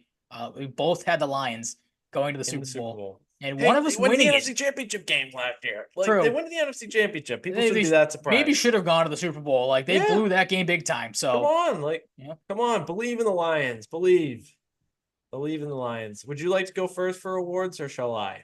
I'll go first. I went last for the playoff stuff, so you go first. Yeah, I'll go first. I'll run through this very quickly. For a recap of how we did last year, we were horrible when it came to awards. I don't think we got any of them right. Sweet. You might have been oh no, I thought you had Lamar as an honorable mention, so I was going to give you a half a point there. But it does not appear like we got any of these right. Nope. I'll give you a half point for DeMar Hamlin because he was in one of the finalists for Comeback Player of the Year, so kudos to you there. Dan Campbell might have been a finalist for Coach of the Year too, so maybe half points because I think you and I both had him. So yeah, half points there for the both of us. Congratulations. Give yourself a pat on the back. MVP for me, like I said, I have alluded to it. This again to you might be showing my cat bias, but I have Joe Burrow winning MVP. He's gonna have to throw the ball a lot because I'm not sold on the Zach Moss and Chase Brown combination. Could work for the Bengals. They don't have to rely too heavily on their run game when you have the likes of Burrow, Chase, and T. Higgins, but I think that sets up Burrow for a prime chance to win MVP. Like I talked about earlier, could see Josh Allen be in the running as well if he has to carry that team, and CJ Stroud, with the offensive talent he has around him, very easily could see him as a finalist as well. Offensive player of the year, surprise, I'm not going with a Bengal. I know, shocking. I'm going to go with CeeDee Lamb. Again, kind of similar to the situation with the Bills. Not really a lot of other weapons outside of one guy. That is the case with the Dallas Cowboys. So they will, I feel like, force feed CeeDee Lamb. He'll have a great season in Dallas. Sticking with Dallas for the defensive player of the year, Micah Parsons. It's his turn to win it at some point. Like, that guy is phenomenal, as we talked about and you mentioned earlier on the show as well. Offensive rookie of the year could have went Williams. Didn't want to go with the chalk pick, so I'm going with Marvin Harrison Jr. With Coleman for the Bills and Xavier Worthy as sleepers as well. I think a couple of those receivers will have to obviously stand on their teams and have the ability to do so. Latu of the Colts, I think that's the one chalk pick I'm going with. He was the odds-on favorite when I looked earlier. Could be a factor in that Colts defense. Comeback player of the year, if Joe Burrow wins MVP, he's probably got a pretty good chance to win comeback player of the year as well. But could see Aaron Rodgers sneaking in there as well, along with Anthony Richardson. And then coach of the year, if the Jets, Rodgers plays well, comes back healthy, that team bounces back, I think Robert Saleh has a pretty good chance of winning that. Comeback player of the year, Sean McDermott, say what you will about him, but if the Bills, again, question marks about that team. If they go to the playoffs, maybe he gets some consideration. And Raheem Morris as well, if the Falcons win the division, they sneak into the playoffs, maybe he gets some love and consideration for coach of the year as well. Love it. Love it. I like the Latu pick. It's like, thank you. It is the odds-on favorite, but that pick did surprise some people, despite they had somewhat of a need for edge rusher, but that tells me if that probably wasn't their biggest need to a lot of people, and they really wanted him, a guy that medically retired at one point, worked out well for the Dolphins when they did the same thing with Jalen Phillips, who did that in college, medically retired. They probably have pretty big plans for Latu right away, so I like that pick. Just to pick out one there, nothing against the rest of yours. I don't feel 100% sold on Lamar Jackson winning back-to-back MVPs, but it is what I'm going with. I think he is just a freak, and he proved that last year. I think he is another level, even in the running game that we saw last year, which was fantastic. I think he can be even better. I think he can be better as a passer, and I think he will be. Mark Andrews, fully healthy season, hopefully. Zay Flowers, when he needs a change of pace, he can give the ball to Derek fucking Henry. I think he's set up for success. The big thing is the offensive line. I think it'll be fine enough. But if the offensive line losing a couple pieces hurts them, it is what it is. That it's going to hurt my case for Lamar winning back-to-back. But where is it going with this? There's one other point I wanted to make about the Ravens real quick. Fuck. All right. If I think about it, I'll let you know. Okay. See the thing.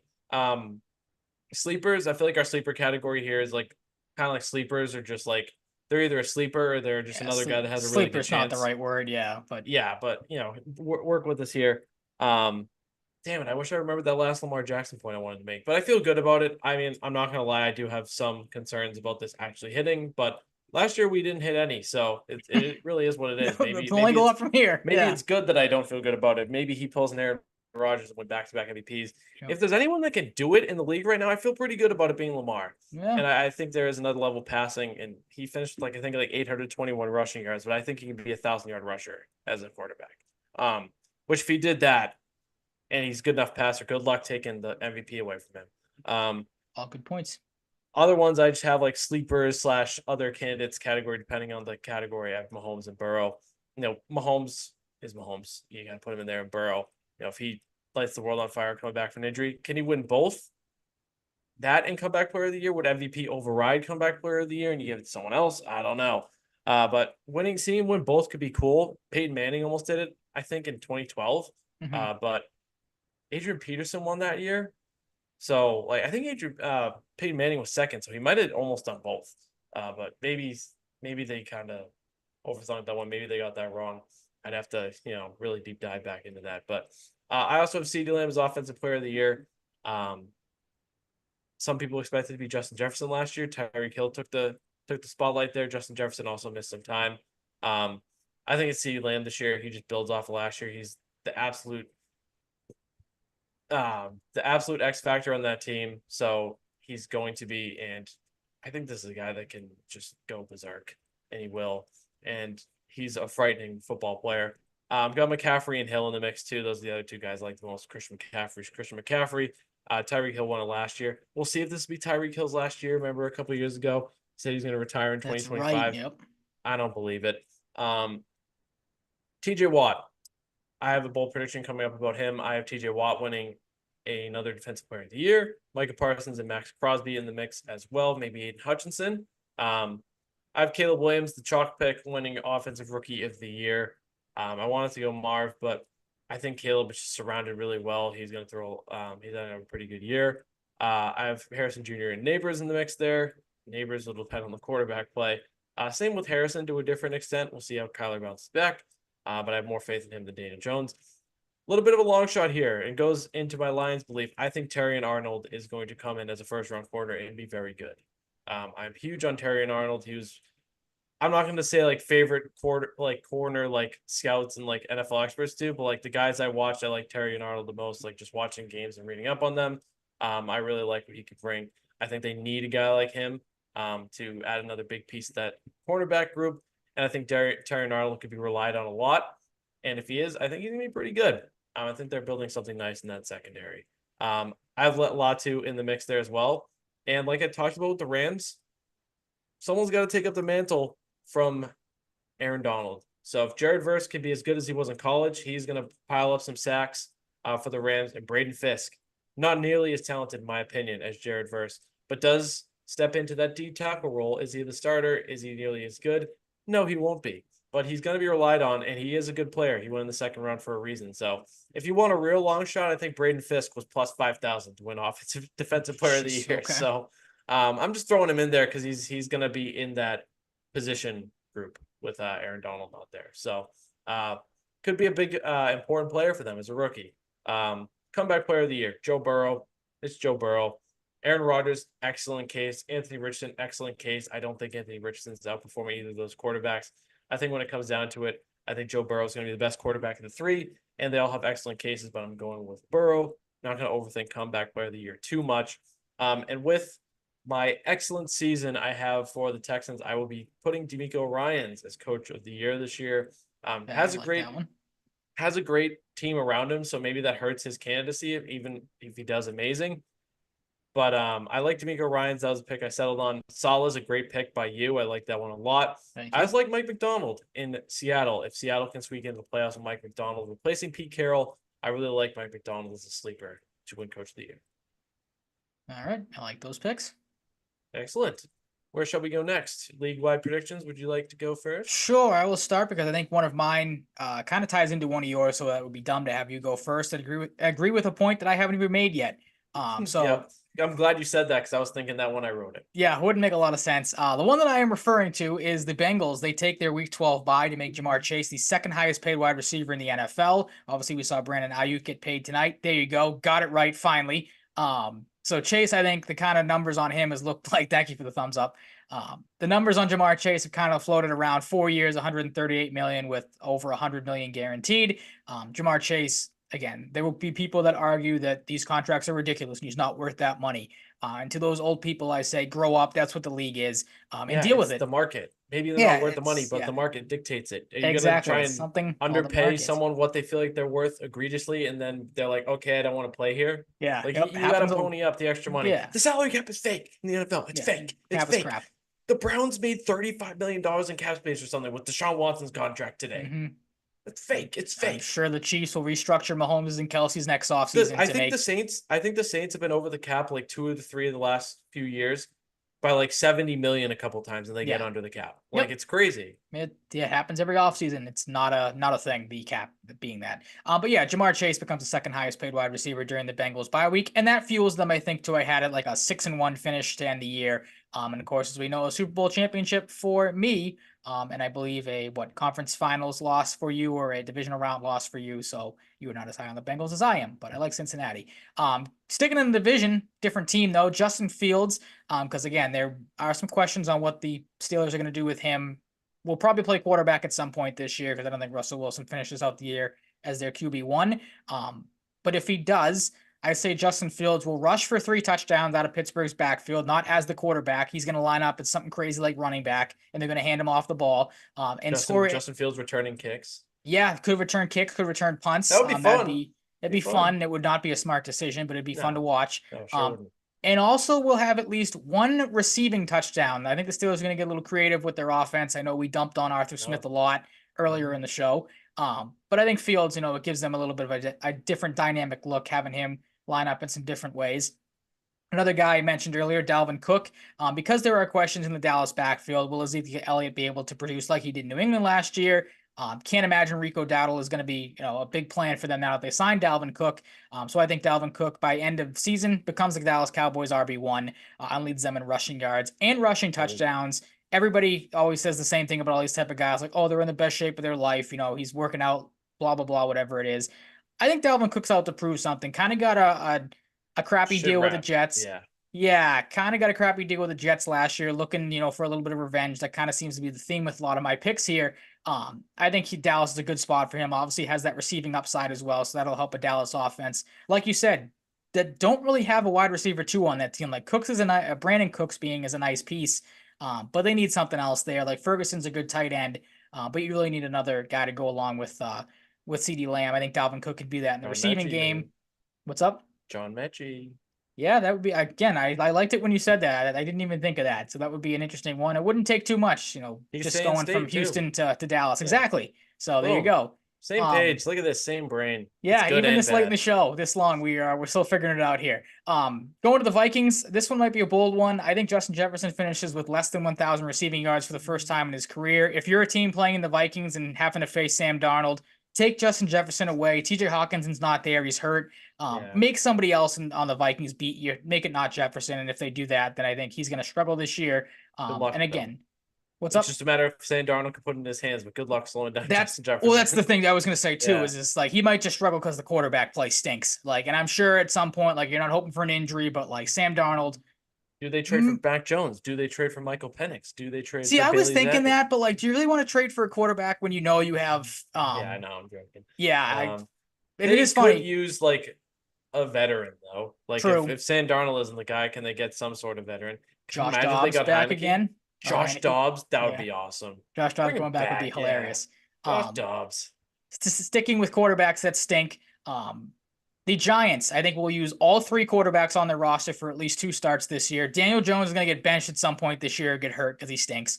Drew Lock will probably get hurt because the team around him stinks and they can't protect him. And Tommy DeVito is just a fun story, and the Giants will be out of it late in the season. So they'll throw Tommy DeVito out there so everyone can do the Italian hands and everyone in New York can have, or the Meadowlands can have a good time being Giants fans and, having a chance to get the #1 overall pick because that team, as we've talked about, is not going to be good. Sticking again with the quarterbacks that stink, this one might be injury related as well, but I think Mac Jones makes at least 2 appearances for the Jaguars this year. Trevor Lawrence, we have seen in the past, has kind of had some difficulty staying healthy.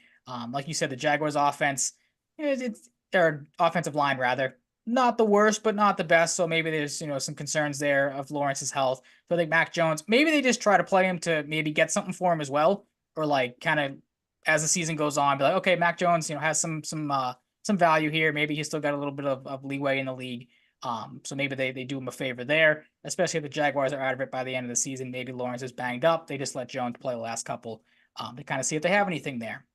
Same thing with the Cowboys. I think Trey Lance gets at least a start at some point. Maybe that's more so for the Cowboys wanting to be like, okay, we're going to move on from Dak. Let's see what we have in Trevor Lawrence if we want to, or rather Trey Lance, if we want to keep him around.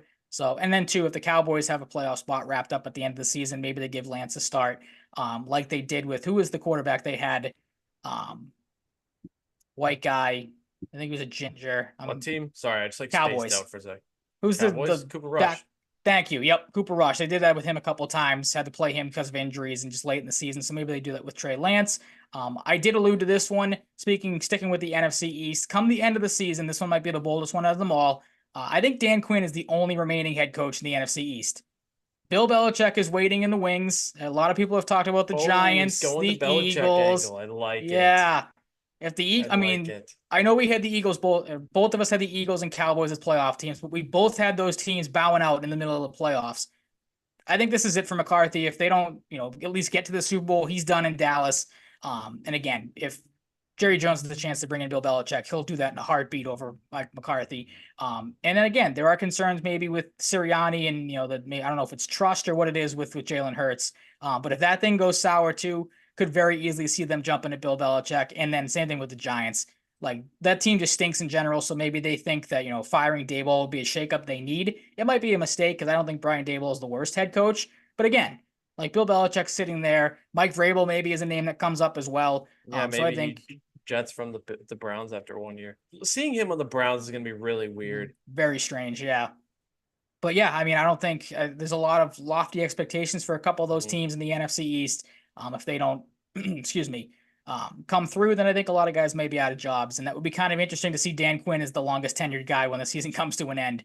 And then again, from the fantasy football aspect of things, some predictions there, because again, we've had some people ask us to talk about fantasy betting stuff like that. I thought I'd just give a couple of power rankings or position rankings by the end of the season predictions. QB1 is going to be Josh Allen, like we talked about. He's going to have to be Superman for that team. RB1, I think, is Breece Hall. Like I said, I don't think Aaron Rodgers is going to have to do a lot for that Jets team as he comes back from that injury. Breece Hall is going to be the focal point of that offense. I think he'll have a great season.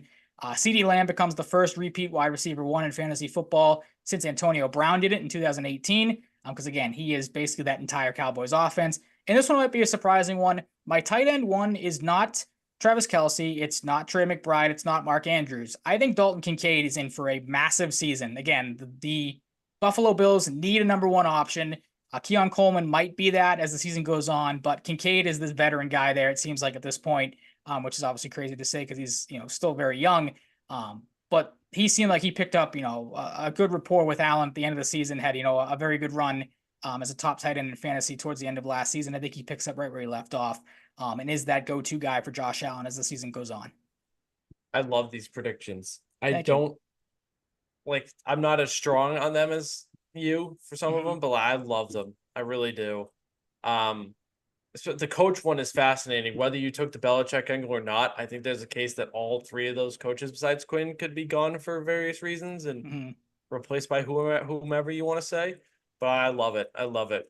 I too will echo your point on Jamar Chase, but will not give a specific prediction on the week. I do think they'll find a way to get it done, especially with the T. Higgins looming departure after the season, probably in some capacity. TJ Watt will eclipse 20 sacks for a second time this year. Okay, I like that one. That would help your defensive player of the year pick. 20 bomb for TJ Watt. He had 22 and a half a few years ago. That is insane. I think he's due for 20.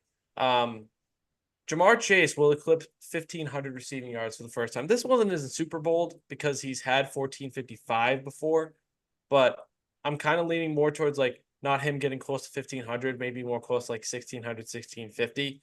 I think he's going to have a great year. I'm putting Devin Witherspoon in Defensive Player of the Year consideration. No matter how good the Seahawks do, I think Devin Witherspoon is going to establish himself as one of the best this year. He is fantastic. He's aggressive. I just love watching Devin Witherspoon play, and he's a fantastic football player.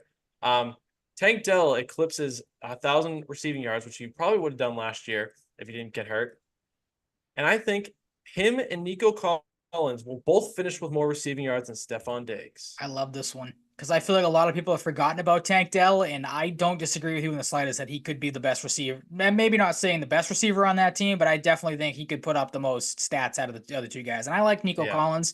But it's crazy to me. 1,200 last year. Yeah, it's crazy to me that I feel like people are forgetting about Tank Dell just because they added Stephon Diggs. That is arguably Stephon Diggs is also a 1-year guy. True. Do you think they're going to throw one of those guys aside enough to make Stephon Diggs this big guy? They're not. They shouldn't. They're not pumping and dumping Stephon Diggs. They got him for potentially 1 year to help them win a Super Bowl potentially. Yep. I don't think he's gonna have a great season. He's gonna make big plays, but I'm not gonna be like, yeah, Stephon Diggs is gonna finish with the most receiving yards. Yeah. Maybe not even second. And Could he's he not going to finish right have to be between the them? guy on Absolutely. that team. Like Tank Dell is very, very good, and his injury like legit crushed me because he's so fun to watch already. But yeah, that's my bold one.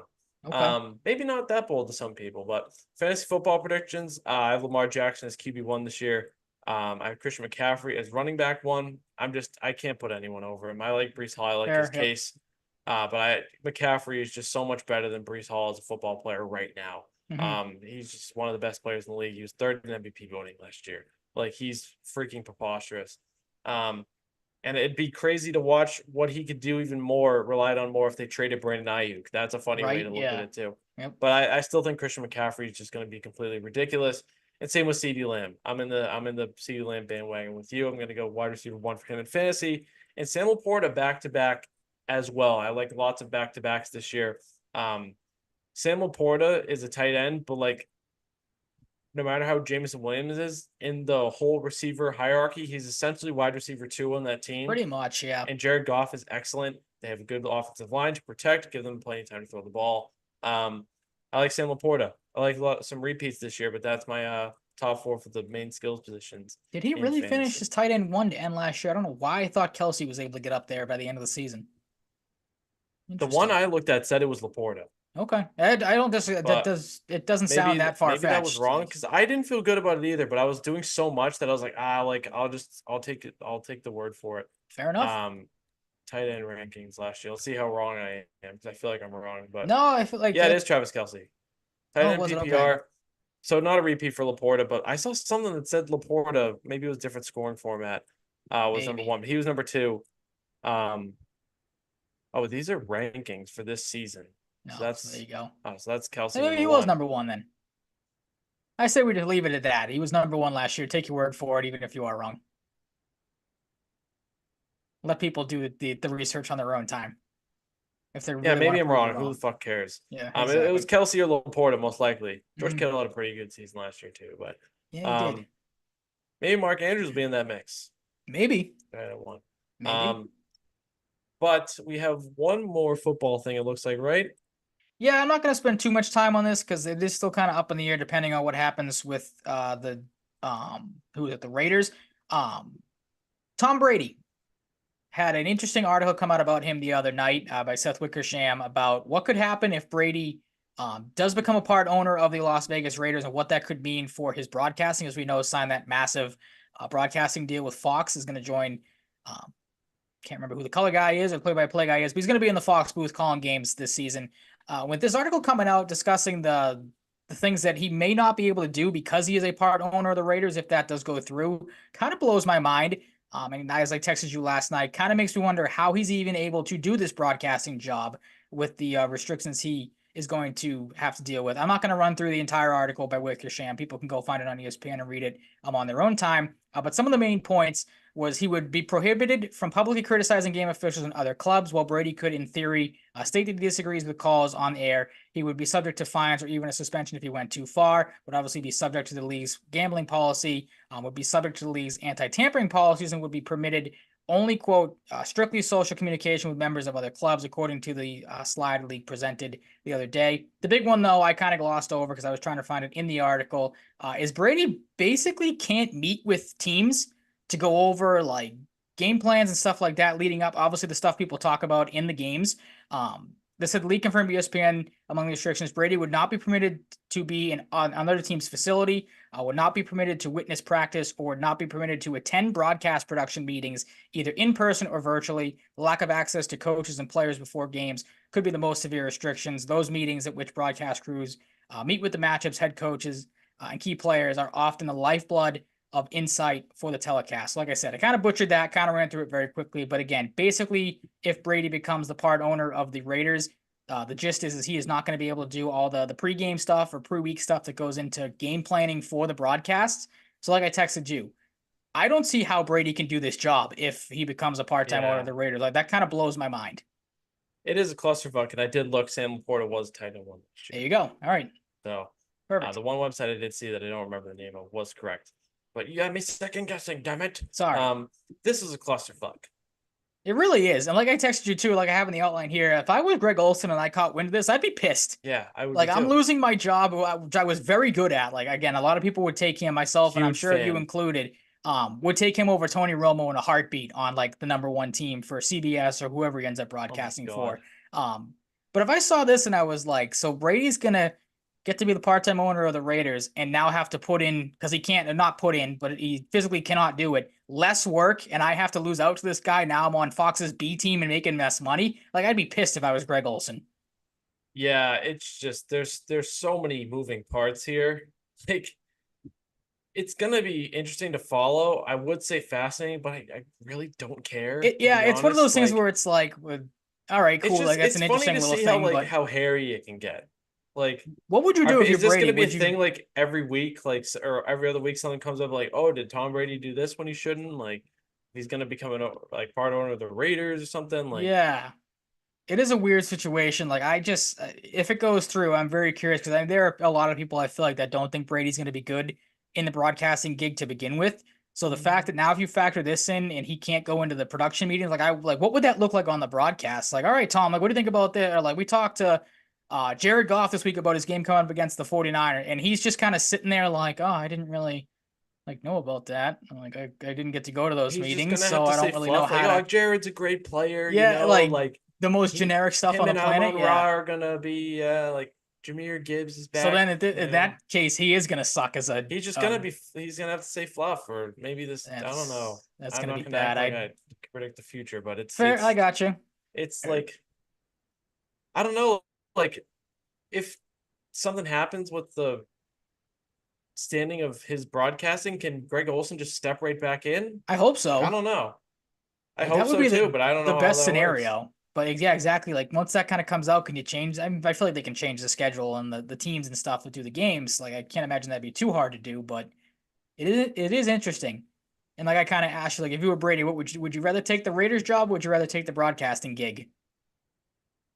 Like I think I'd take the broadcasting gig. That seems like the. I mean, Yeah, like I don't know how much he's doing as I a don't part like. owner of the Raiders, but God, like the like broadcasting yeah, one's the more fun thing to do, just talk obviously. football and like I don't know. Yeah, Make a exactly. shit ton of money that you Hmm. don't really need that much of, but like, God no. why not?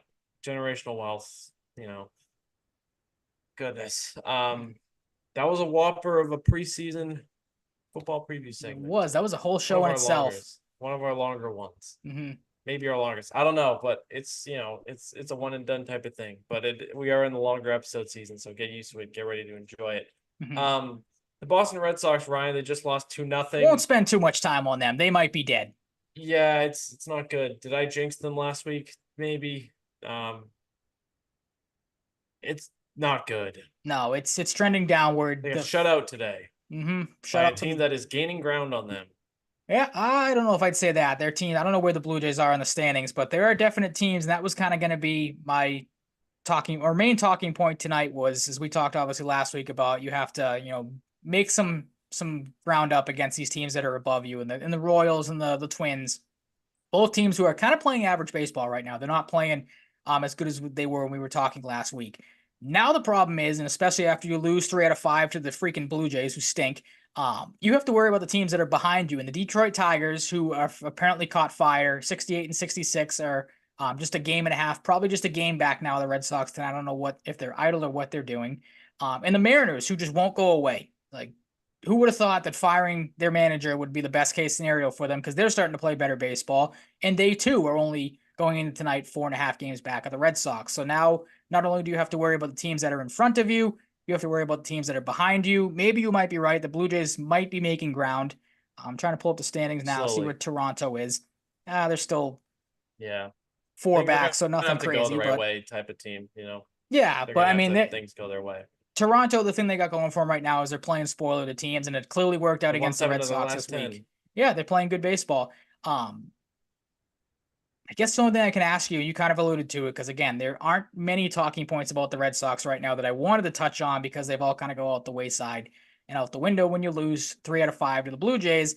Where are you at on this team? Because I don't want to say they're dead yet, but they are They've dug the grave. We'll put it this way: they have dug their own grave. They are currently standing in it, and now they're kind of just waiting for They're someone to fill the contemplating. thing back up. Yeah, They're contemplating burying themselves. yeah. Like, Do I I don't lie know. down or do I get back out of this thing and try to fight? Yeah, like it doesn't help that your guys that you brought in for depth aren't helping, and Sims and Garcia. Yep. Both Pitching has hurt. been Both really rough. terrible. They're both hurt now. Pitching has been off, namely in the bullpen. Um, it's just a bad time for it. Like, because they can hit. They haven't been hitting great lately, but they can hit. And we saw Casas have some good games Hmm. when since he's come back. Yoshida's been great. Duran is still Duran. He joined like some crazy company last week. I don't have the stat on him. With like a certain amount of stolen bases, 20 triples, doubles, homers, all that. Homers 20 homers, 40 doubles, 10 triples, and 30 30 stolen stolen bases. bases, and The first maybe person something. ever. Yeah. Yeah, I mean he's gonna make a shit ton of money. Um, yeah, like it feels like it's close to over, Mhm. but it's not because this team is scrappy. But you can only say that so much before like you have to let your real feelings set in. Mhm. I'm not gonna say it's over yet, but I'm certainly getting close.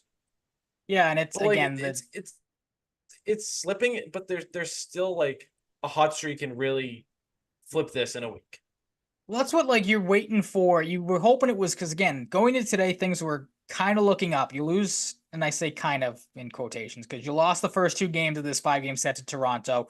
Um, the pitch, but the upswing was the pitching was looking better. You had gotten better starts from Bayo, who was excellent last night. The bullpen was starting to figure it out a little bit. Zach Kelly was looking good. You were getting guys back healthy. Martin was back. Slayton came back either last night or the night before. So you were starting to get things rolling. And like you said, Casas came back a week ago, was hitting the ball great. This series against Toronto, your pitching started to figure it out, but your offense is now faltered. So now you're kind of going the opposite direction of, all right, maybe you can rely on the pitching, but now the offense is struggling. If that's going to be the case and you're going to have these Jekyll and Hyde series, then I think you are done. Like you got to figure out a way to get them both on going the right way. And it just doesn't seem to be the case right now.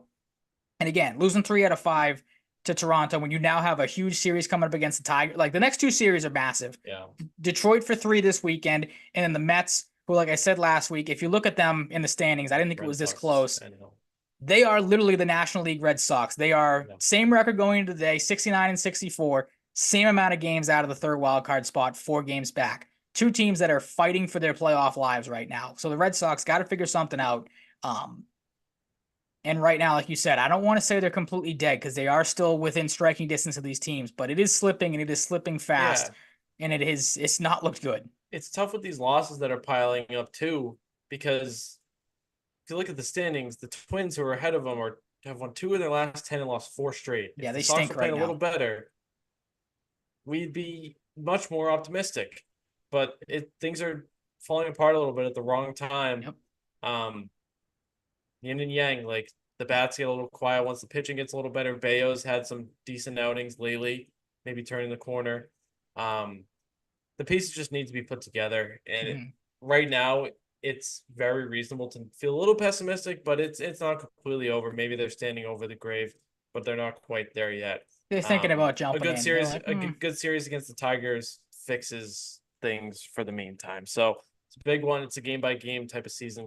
And that's where we're at. It's a very delicate part of the season. So they got to handle it well. It is do or die though time, because I think if you do lose 2, like everyone, I said it earlier a couple shows ago, like the Labor Day, not matchup, but Labor Day itself is kind of where you gauge things. If you're a team, are you in it? Are you out of it? If you lose 2 out of 3 to the Tigers, I think you're as good as dead. Like you are staring at the face. You're running out of time to kind of make up games on whoever you're trying to catch and stay in front of. Like I know it's a good story, and it was kind of something that irked me tonight watching the game. Like you're losing 2-0 to Toronto. Can't get anything going offensively. Rich Hill comes into the game, pitches well. I don't hate Rich Hill by any means. Don't get me wrong. We talked about this, that kind of where you're at in the season. That you're relying on 44-year-old Rich Hill again, which sucks, but it is what it is. Comes in, pitches well, and you got guys in the dugout that are like, yeah, good job, like fired up about it. Like you're losing 2-0 to Toronto. Like, can we not celebrate that Rich Hill had 2 good scoreless innings in relief and maybe focus on like I'm sure they're focused, but you know what I mean? Like, maybe this is just me, but I saw when you were talking, I saw it kind of. Pavetta was one of them. A couple other guys were like super fired up in the dugout after a shutdown inning from Rich Hill. It's like, yeah, that's great. Your offense has still provided you nothing, and you're about to lose 3-5 to the cellar dwelling Blue Jays. Like, can we maybe focus a little bit and not get caught up in the 44-year-old Rich Hill's back and pitching for us? This is awesome because again, on the outside, yeah, that's awesome that Rich Hill's still in baseball, but deep down, we're relying on 44-year-old Rich Hill. Like, we got to figure something out and figure it out fast. Yeah, that's a bad spot to be. Nothing against Rich Hill, but it's a bad spot to be. Really is. Like, and again, like that just might be me looking into it a little too much. But like, I caught that, and I'm like, really, we're getting hyped up for Rich Hill. Like, come on, again, I don't hate Rich Hill by any means. It's a good story that he's back in baseball, but like, not where we should be right now. Nope. No, it's not. Yeah, not great. Maybe there's something that could help this team down the line, and this is something that you and I debated the other day because it's come up. Marcelo Meyer, his season is over again. This was the other quick talking point in the Red Sox I wanted to discuss because it did get a good kind of back and forth out of you and I the other day on texting. Meyer's season is over, cut short by a lumbar strain, done for the season. It's the second year in a row now he has had his season cut short. Last year when he was in Double-A, he had a left shoulder inflammation that ended his season. Now, 2 years in a row where Marcelo Meyer has been hurt, not able to finish the season. And I texted you this the other day when this news came out. If I were the Red Sox and you're seeing what's happening with the pitching right now, and you maybe have a log jam coming up with your prospects in the future, and you're running out of positions to play some of these guys, if I were the Red Sox, I would look to shop Marcelo Meyer at the end of this season, or in this offseason rather, because you obviously can't move guys at the end of the season. I would strongly consider it. Because again, you're running out of room for some of these guys. Like, I know your side of the argument that you get to in a second is, I feel like most people's side of the argument.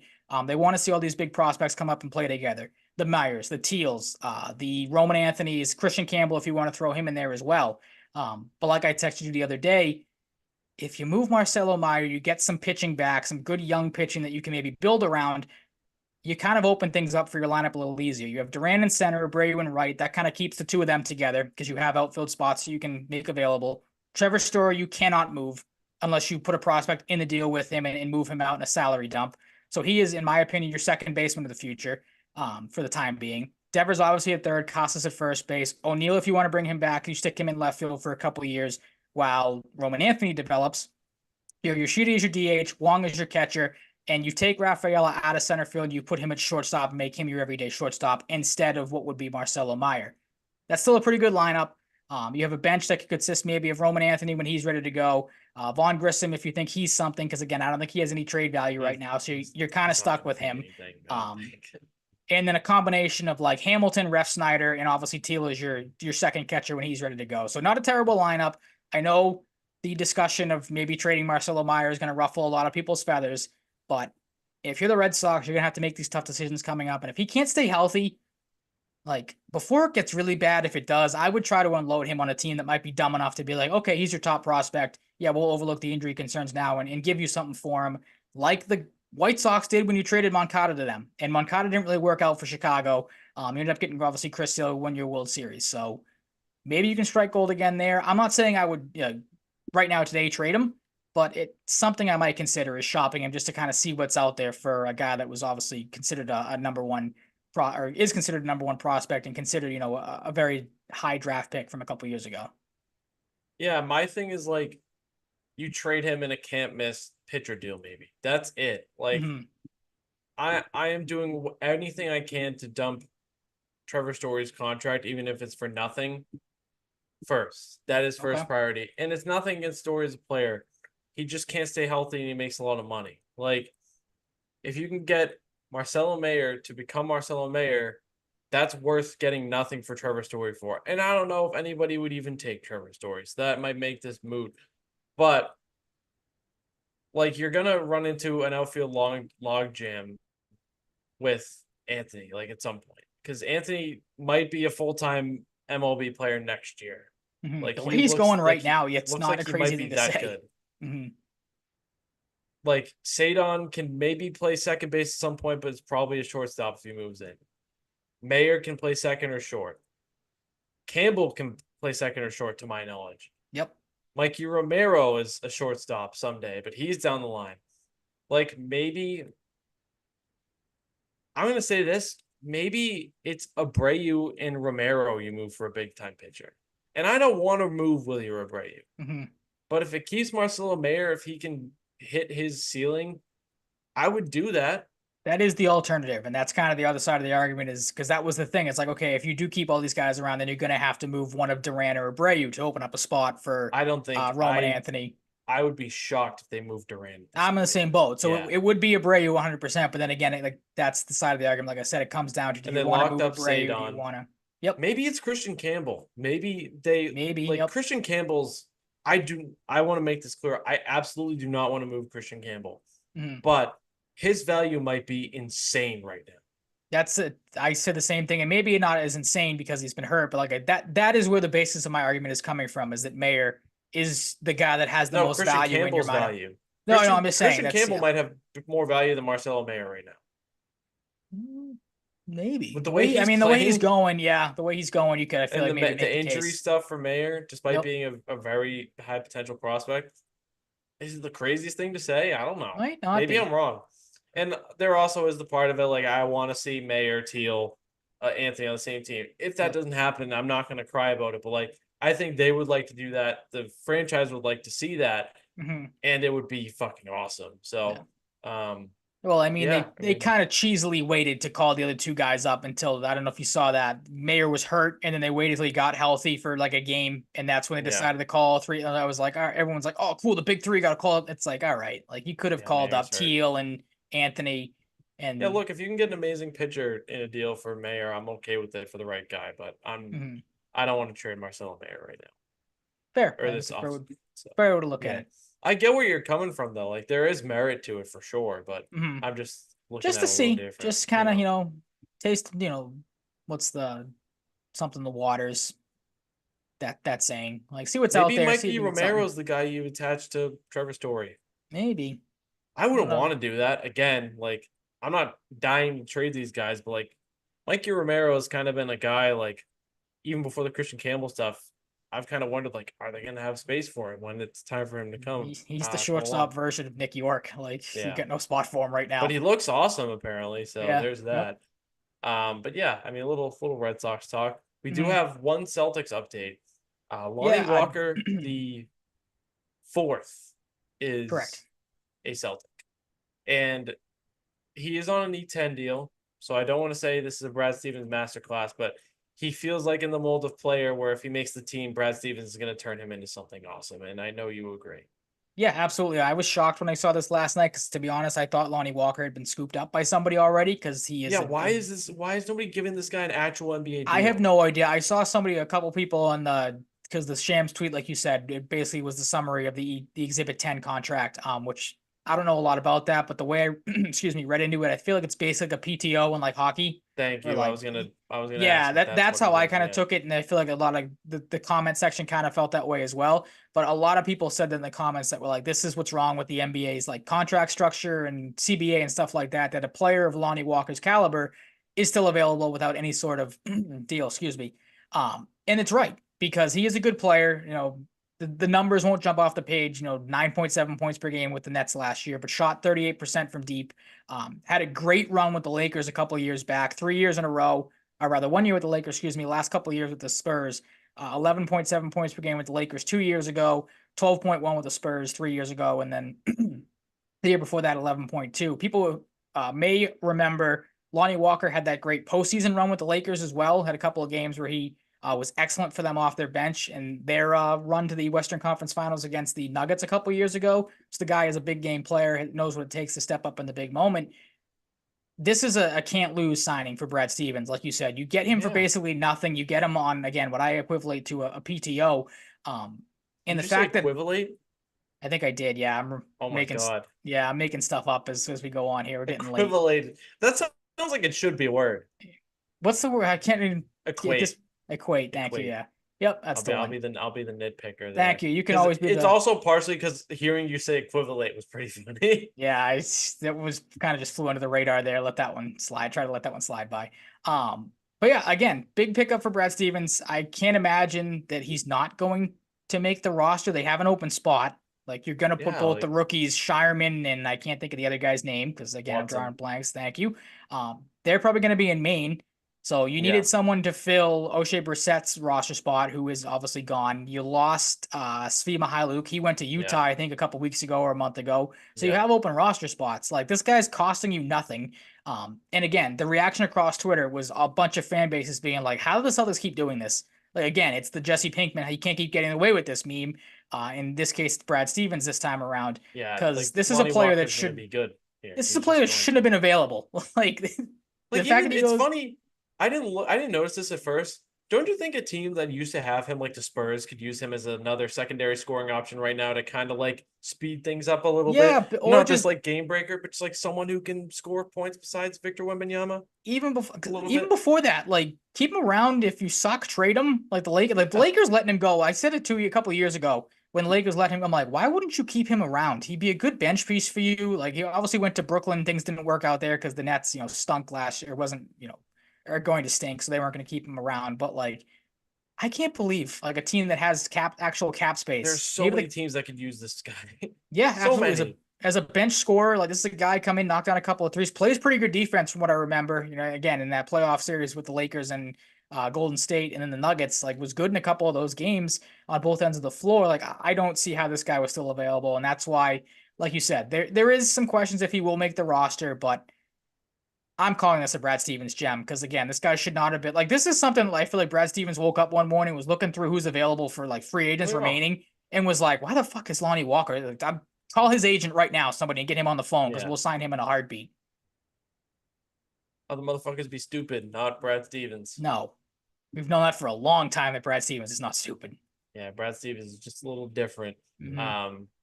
Yeah, I mean they're gonna turn him into a good player off the bench, so just Absolutely. Like, count on that. you look at it, like, again, just to keep hammering it home, he's 25 years old. Hasn't even hit the prime of his career yet. Like, it's not like this is some like 32-year-old journeyman that's like looking for a ring. Like, nothing against Blake Griffin, but like ring chasing at the end of his career type of thing. Like, that's the guy you're bringing. Like, okay, we need a last guy on the bench. Like, this is a good player. It blows my mind. I was shocked when I saw this last night that he was signing with the Celtics. Yeah, I didn't even know he was still a free agent. So No, when I neither did saw it, I. I was like, oh, cool. That's pretty funny that we just signed him. Yep. It's exactly what it is. It's kind of funny. Yeah, you laugh But at the yeah, the embarrassment of riches as it continues. yeah. I mean, a little bit of Celtics news. Steph Curry signed a year extension today, which is funny. An But insane looking extension, yeah, 1 year on like yeah, 62 million or whatever it was. 62.6. Yeah. Yep.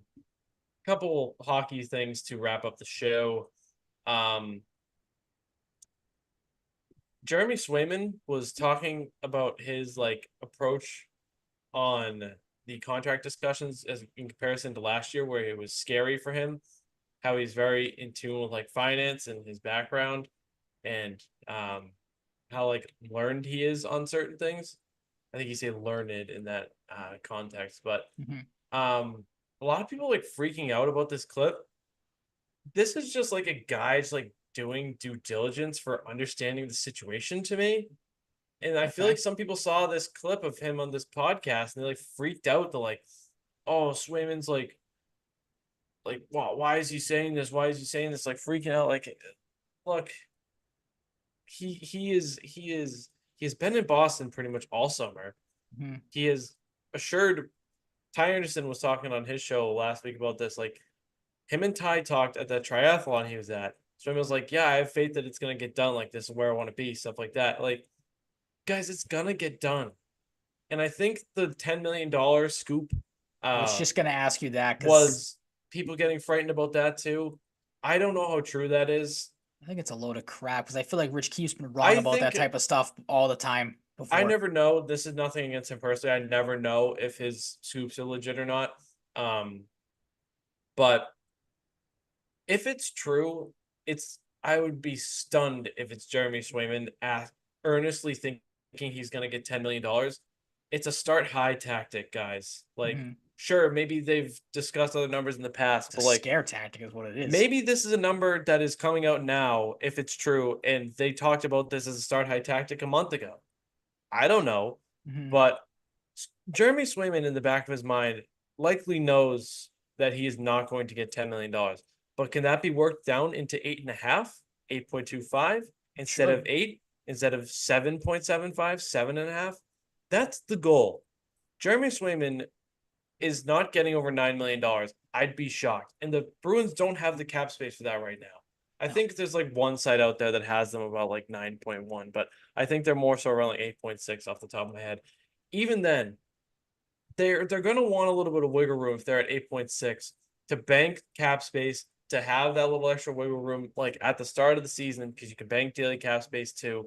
Maybe you get some relief if you bury some of Eunice Korpisalo's money. Jeremy Swayman is, I think, max getting 8.25. That's where I'm at now. I think there's a good chance it's 8/8. If it's 8.5, who the fuck cares? Like at this point, you're locking up a goalie that's a strength. It's better than settling on a bridge deal that eventually gets him to unrestricted free agency. Sign him for 8 years. If you need $500K more a year than you're comfortable for, the cap is going to go up. And that $500K, if that extra $500K, if you're looking at 8 versus 8.5, is really a huge issue down the road with the cap going up, that's probably because you're not managing your money very well. You might have otherwise. a financial problem there. Yeah. Another reassurance. Jeremy Swayman will sign with the Bruins. And people are freaked out with the whole William Nylander thing too, that, oh, William Nylander held out. This is the same agent. Jeremy Swayman is the starter now. He is not going to hold out. He will not allow his agent suicide. Yeah. He will not allow his agent to do that with Olmark gone now. It's not feasible. It's so unrealistic. It's going to get done. It's hopefully going to be 8 or a little less in an ideal world, but it might be a little more than 8. And that's okay. If they can fit it, they can make it all work. Pay your goalie, because you've had good goalies work for you. Do it again with 8 years of potentially elite goaltending all the way through for the most part. Do it. Yeah, I agree with you 100%. So I haven't seen this video that you were talking about, but you bringing it up and then bringing up the Bruins cap situation, you to me, you would think if Swayman's talking about all this financial stuff, you would think he's a smart enough person to kind of realize, like, hey, like the amount of money that I am reportedly asking for, they don't have that money to pay me. So you think he would have a brain to be like, all right, let's work something out here. So like, I'm with you. I don't think that report's true in the slightest. I think that's just kind of maybe hearing some rumors, maybe somebody, just throwing that out there, hoping it sticks. I'm not worried this gets done. Like I think we've been in wait and see mode, so there really isn't anything else you can do about it. And like I can't wrap my head around that he'd be asking for that much money and would think that would be a smart thing to do at this point in his career. Yeah, he's too smart. He's been here the whole summer besides this wedding, as far as I know. Maybe a little bit of travel. Like he's dedicated to being here, guys. And I'll play the clip too because I feel like this might have fallen onto the radar to some people too. It's only like a minute long. Okay. I'll cut out a little bit of the introduction stuff. So. From an athlete's perspective, if you were to ask me that same question a year ago, I would answer it truthfully, and I would say it's scary. It's a lot of resentment towards people that want you to succeed, and when you're not getting compensated for your endless efforts and doing what you do best, it's a nerve-wracking feeling because it's your family you're fighting for. And the answer I'm going to give you this year is that I've educated myself and that I understand the business side of it all. And it's given me a complete new mindset of understanding the business and how to react to it.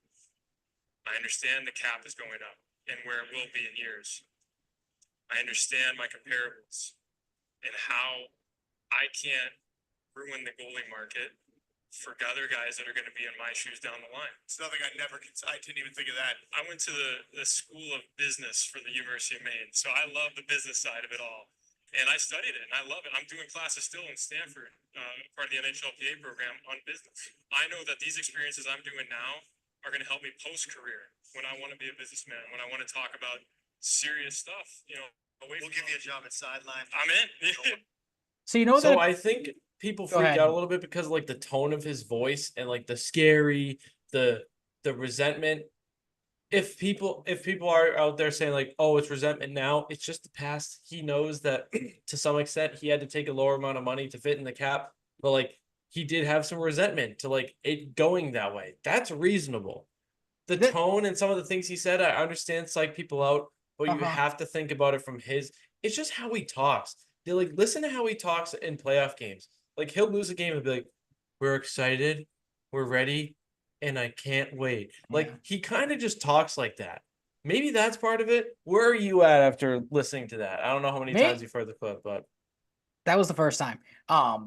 And maybe this is just like a big brain moment here for me, but the tone for me almost came off as like, yeah, I kind of realized that I was like kind of an ass, like a young idiot about this last year, and young and inexperienced, and didn't like, know change. what I was getting into. So like, it didn't come off as like apologetic, but it almost was like, yeah, I know I kind of fucked up last year and how I handled things. It wasn't handled great by the Bruins either, but like I feel like both sides could have been better.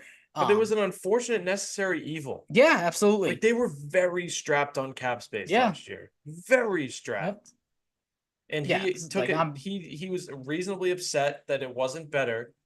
But I bet there's someone in the back of his mind, and he kind of conveyed this in an alternate way. Like he knows now that it had to happen that way.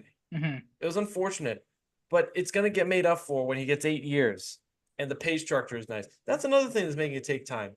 Bonuses, allocation of pay, how much you're making each year, like trade clauses, stuff like that. Yeah, an 8-year contract. Those are the other things. Yeah, it's a very to be complicated. Overnight. Like it's a complicated process. So there's that on Swayman. Another goaltending bit of news. Yaro Askarov finally got traded, and some interesting stuff has come out since then. That we'll get to in a second. Askarov is a San Jose Shark now. They have Blackwood, they have Vanacek, but I wonder if this is the type of thing where like Askarov maybe starts a little bit in the AHL and then they trade someone who loses a goalie, or they send one of these guys to the minors and Askarov is right there. They might have to play Askarov right away in the NHL because he wouldn't report to the AHL to play for Milwaukee. So maybe he's just locked in. They're going to get rid of one of these goalies, waive one of these goalies. That makes a lot of sense too because Askarov is ready for a chance.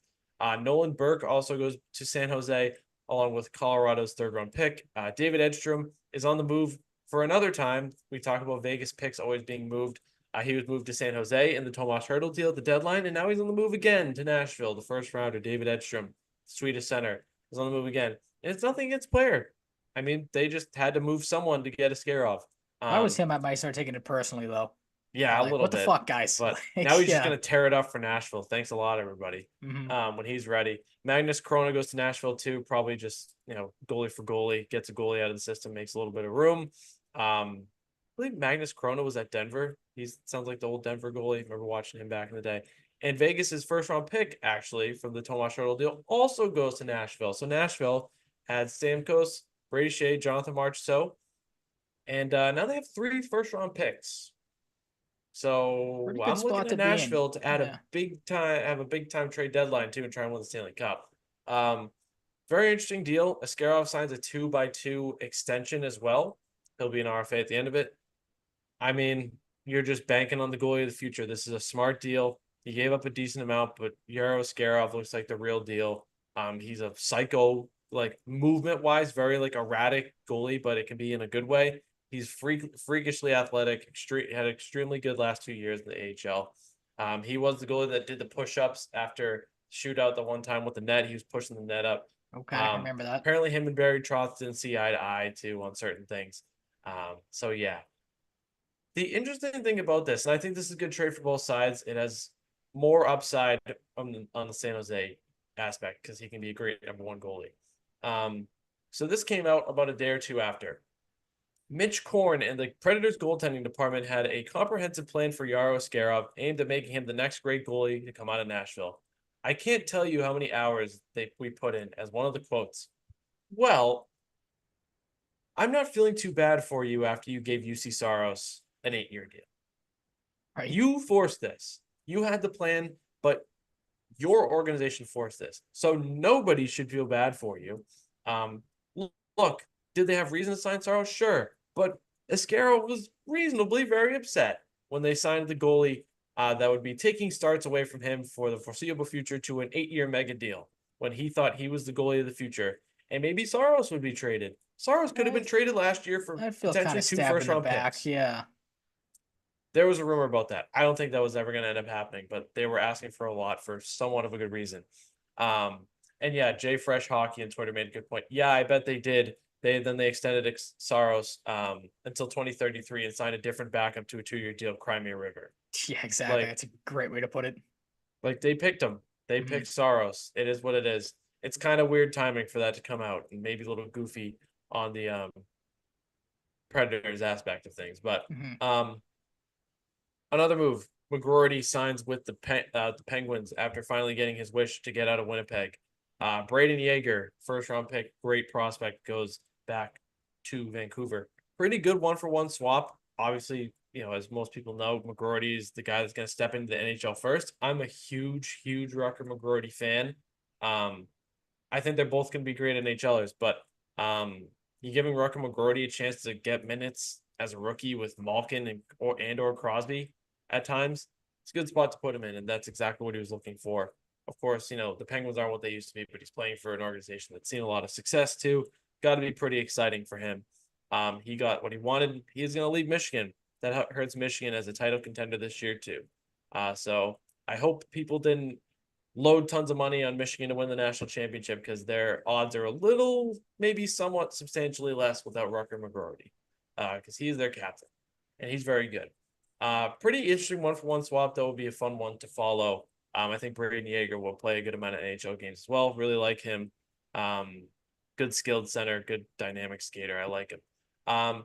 Nick Cousins, known loser from the Florida Panthers, finally gets a pity deal at the end of the summer, $800K with Ottawa. Have fun. He sucks Go and he's rot. a loser, Yeah. but he's a little bit of a good heel. But he's a fucking loser. He ends up in Ottawa for $800K. So that's the hockey segment. We're getting a little closer. Swayman will sign either next week or he'll sign in like 3 weeks. It's all right. That's what we got to look forward to. Training Mhm. camp, all that good stuff. But football comes first. So get excited about that. Any closing thoughts, Ryan? Not much. Just obviously excited for football, and I share the same thoughts you do about Swayman. I know we keep coming on here and saying that the people are probably getting tired that it's going to happen. Just wait. Like, all you can do. Like, again, I think the guy is smart enough to know that he's not going to garner, $10 million a year when the Bruins are strapped for cap space. Like, Yeah. it is what They're it less is. strapped than last year, but they can't True. afford 10 million right now. They No. sure can. And he won't get 10 million. No. So it's a negotiating tactic. That is going to wrap it up for a very long episode 206. Wrapping up at around 10:18 p.m. here. If you listen to the whole thing, you're just an incredible tour de force human We being. give you a prize, but we don't have one, so can't Maybe just help you listen to the there. football. I don't know. I feel like we do got a fan base that loves the hockey. So maybe some people are just listening for 20 minutes of the hockey. Appreciate you either way. Longer episodes. If you're waiting for them to come back, they will with football and hockey season. So stay tuned. Apple Podcast, Spotify, you can listen to us there, rate and review. YouTube, Twitch, Podbean, Podchaser, Apple. I said Apple Podcast. Full press coverage app, full press coverage, socials and stuff like that. We're on TikTok for the name of the podcast in the search bar. At Mike_Cratty on Twitter, at Ryan_Salvaggio, and at Salvaggio and Cratty Pod for the Twitter ads there. We will see you next week. We will see you before Patriots Bengals. We'll preview that and a whole lot more. That was a good rhyme by me to end the show. Stay safe, stay healthy, be nice to people, all that good stuff. And we'll talk to you next week. Peace out.